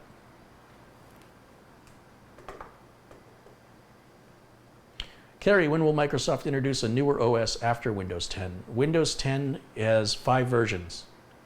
The original Windows 10 was called Redstone 1. The current Windows 10 is Redstone 5.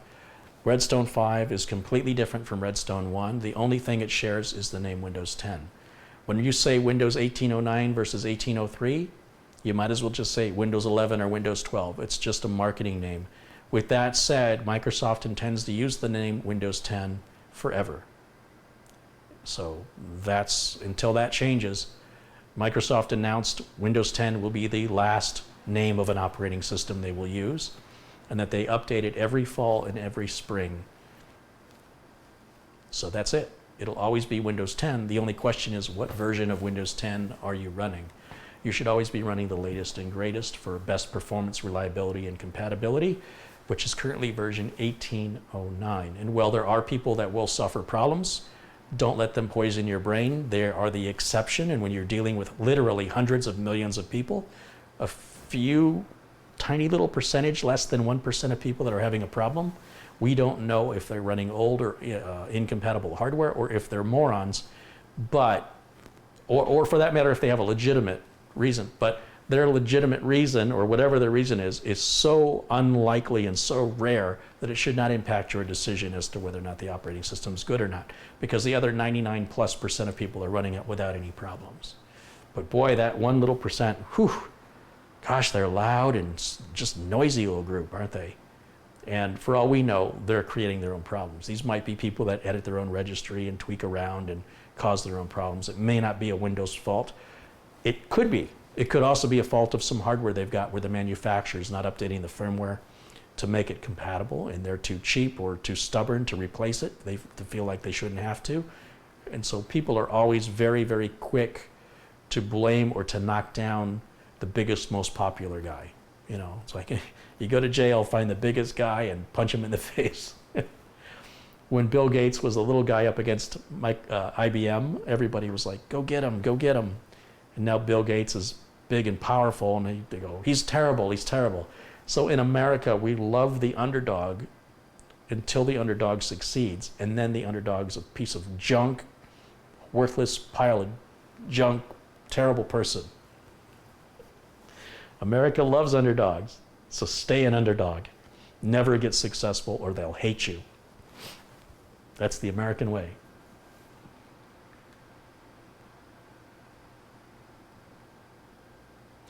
Larry said he had a problem with his Thrustmaster joystick. But that's not a blame on Microsoft. That's a blame on the manufacturer of the Thrustmaster joystick. Point your blame to the person or the company responsible. By placing your blame to Microsoft, it's completely misplaced. At some point, if somebody commits a crime, should we arrest their parents because they failed to raise the person properly? Clearly, this is a fault of the parent. Whoever raised that child failed. The parents will go, I can't control the kid. Kid's got his own mind. I don't care. You're the adult. You raised the kid. Yeah, but the kid's 35 years old now. Yes, and now his actions are a direct result of your failure at parenting. So you should go to jail. Am I misplacing the blame? So blaming Microsoft for your joystick not working is misplacing the blame. Blame the joystick manufacturer. That's all I'm saying. You have a right to be upset, but be upset at the right party.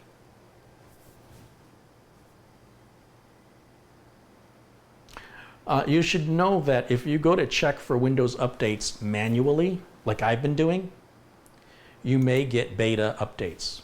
Now, I don't agree with this. I think this is wrong on so many levels.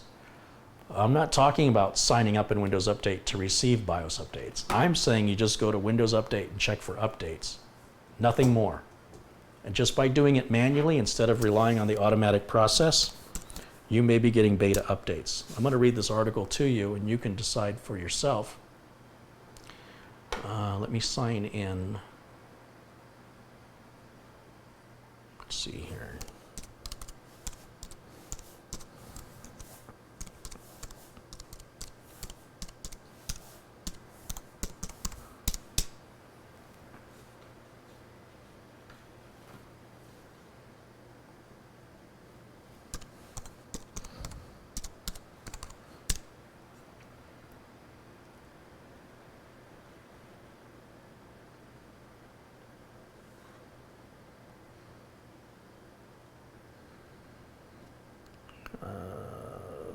Where is it? All right, this is from PCWorld.com, and the article states, some users are adventurous and seek to be the first to use new Windows 10 features via Microsoft's Windows Insider program, but others aren't and just want a stable system to use on a day-to-day basis. If you're one of the latter, don't go clicking Windows Update Check for Updates button willy-nilly, or you may unwittingly join the ranks of Windows pioneers, even if you were simply hoping for a patch to fix a problem with your OS. In a blog post this week, Microsoft revealed that those users who click on the Check for Updates button are opted in to testing new Windows features on a one-time basis. If they happen to click the button during the 3rd and 4th week of the month, Microsoft calls those updates C and D releases and issues them to those who are seeking them when they click the update button. Michael Fortin, who's the corporate vice president in charge of Windows, described the nature of the updates in a blog post. He said, quote, "The intent of these releases is to provide visibility into and enable testing of non-security fixes that will be included in the next Update Tuesday release. Separately, Microsoft said it also issues on-demand releases that don't follow a standard schedule in order to provide critical fixes. Quote, "They are used in atypical cases where we detect an issue and cannot wait for the next monthly release because devices must be updated immediately either to fix security vulnerabilities or to solve a quality issue impacting multiple devices," that Fortin added. The problem with issuing these so-called C and D releases is that occasionally they introduce new problems. In late November, for example, Microsoft issued a patch that caused Surface Book 2s to crash with BSODs, blue screens of death, throwing a thread not handled error. That patch was issued in the last week of November, meaning that, according to Microsoft and How to Geek, it would only have been issued to those who went looking for it via the Check for Updates button. Microsoft rescinded the patch, but the damage was done. So what does this mean for you? Microsoft's blog post notes that it has to protect millions of devices each month, and the best way to do that is to acquire data assessing how well its patches are functioning. What's not clear is whether these optional C and D releases are actually known as options. Instead, it seems that users seeking out an update for Windows between regular updates should proceed with caution. Yeah, I think that's a horrible thing to impose that on people without their consent. Cannot agree with that. And let's hope there's enough public outcry that Microsoft rescinds that. The problem that Microsoft has now is they've got so many beta testers, they don't know who's giving them actual helpful information and who's causing problems. And when you look at the forums when 1809 was being developed, there were a number of users complaining that it was deleting their documents folder. But because of all the noise generated by beta testers, because the beta testing community now is so big, their voices were drowned out. Everybody's advice isn't equal, and Microsoft needs to find a way to differentiate those who are helpful and offer them beneficial feedback, accurate feedback, versus people that aren't. And they need to weigh these responses so that if Joe Schmo has reported these problems and Microsoft is able to duplicate the problems and fix it, then they need to listen to Joe Schmo from now on. And if Joe Schma has been reporting problems and Microsoft can't replicate any of them, Microsoft has to have a way of muting Joe Schma and not listening to Joe so that the voices of those that are actually helpful can come through. Right now, anybody can be a beta tester, and that's a huge mistake on Microsoft's part. There should be a measure of reputation that is built up. So it's okay to let anybody be a beta tester, but you shouldn't listen to a word they say until they have provided tips that have been beneficial and they improve their reputation rating, and that those with reputation ratings of a certain number and above are the ones that get through and get heard, and those with reputation ratings below that won't get heard. Now, if you're not getting heard, I already know where you're going with this. If you're not getting heard, how do you build your reputation rating up? Well, there should be ways for Microsoft to do that through participating with a sample bug report. Walk somebody through a simulation, make sure that they follow the simulation accurately, and then it'll say, here's how you report, here's how you report it, and teach people how to be beta testers and what Microsoft expects from them. And if they can't follow those simple instructions, then they miss their first reputation point, right?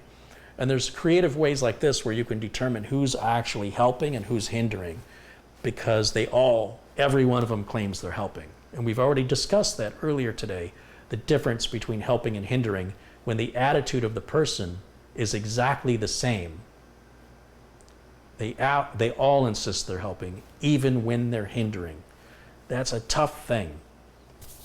I don't have all the answers for it, but that's the direction Microsoft needs to go in.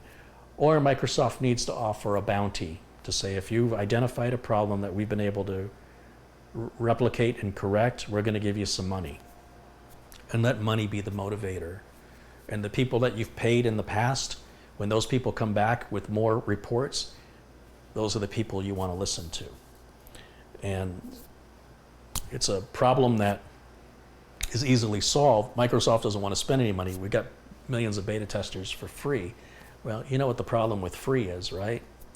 If somebody pays me to fix their computer and I just guess, try this, try this, try this, how long do you think I can stay in business? If somebody's paying me to fix a problem, the buck has to stop with me. I have to resolve it, and I've got to resolve it quickly, and I got to get it right the first time as much as possible. If I continue to get it wrong the first time, I will go out of business. So when people are helping for free, they have nothing to lose by submitting all kinds of false claims due to their lack of knowledge or their lack of understanding. And it confuses the people receiving the information because they don't know who the information is coming from. So we need a way to identify secure sources of information from random strangers on the internet.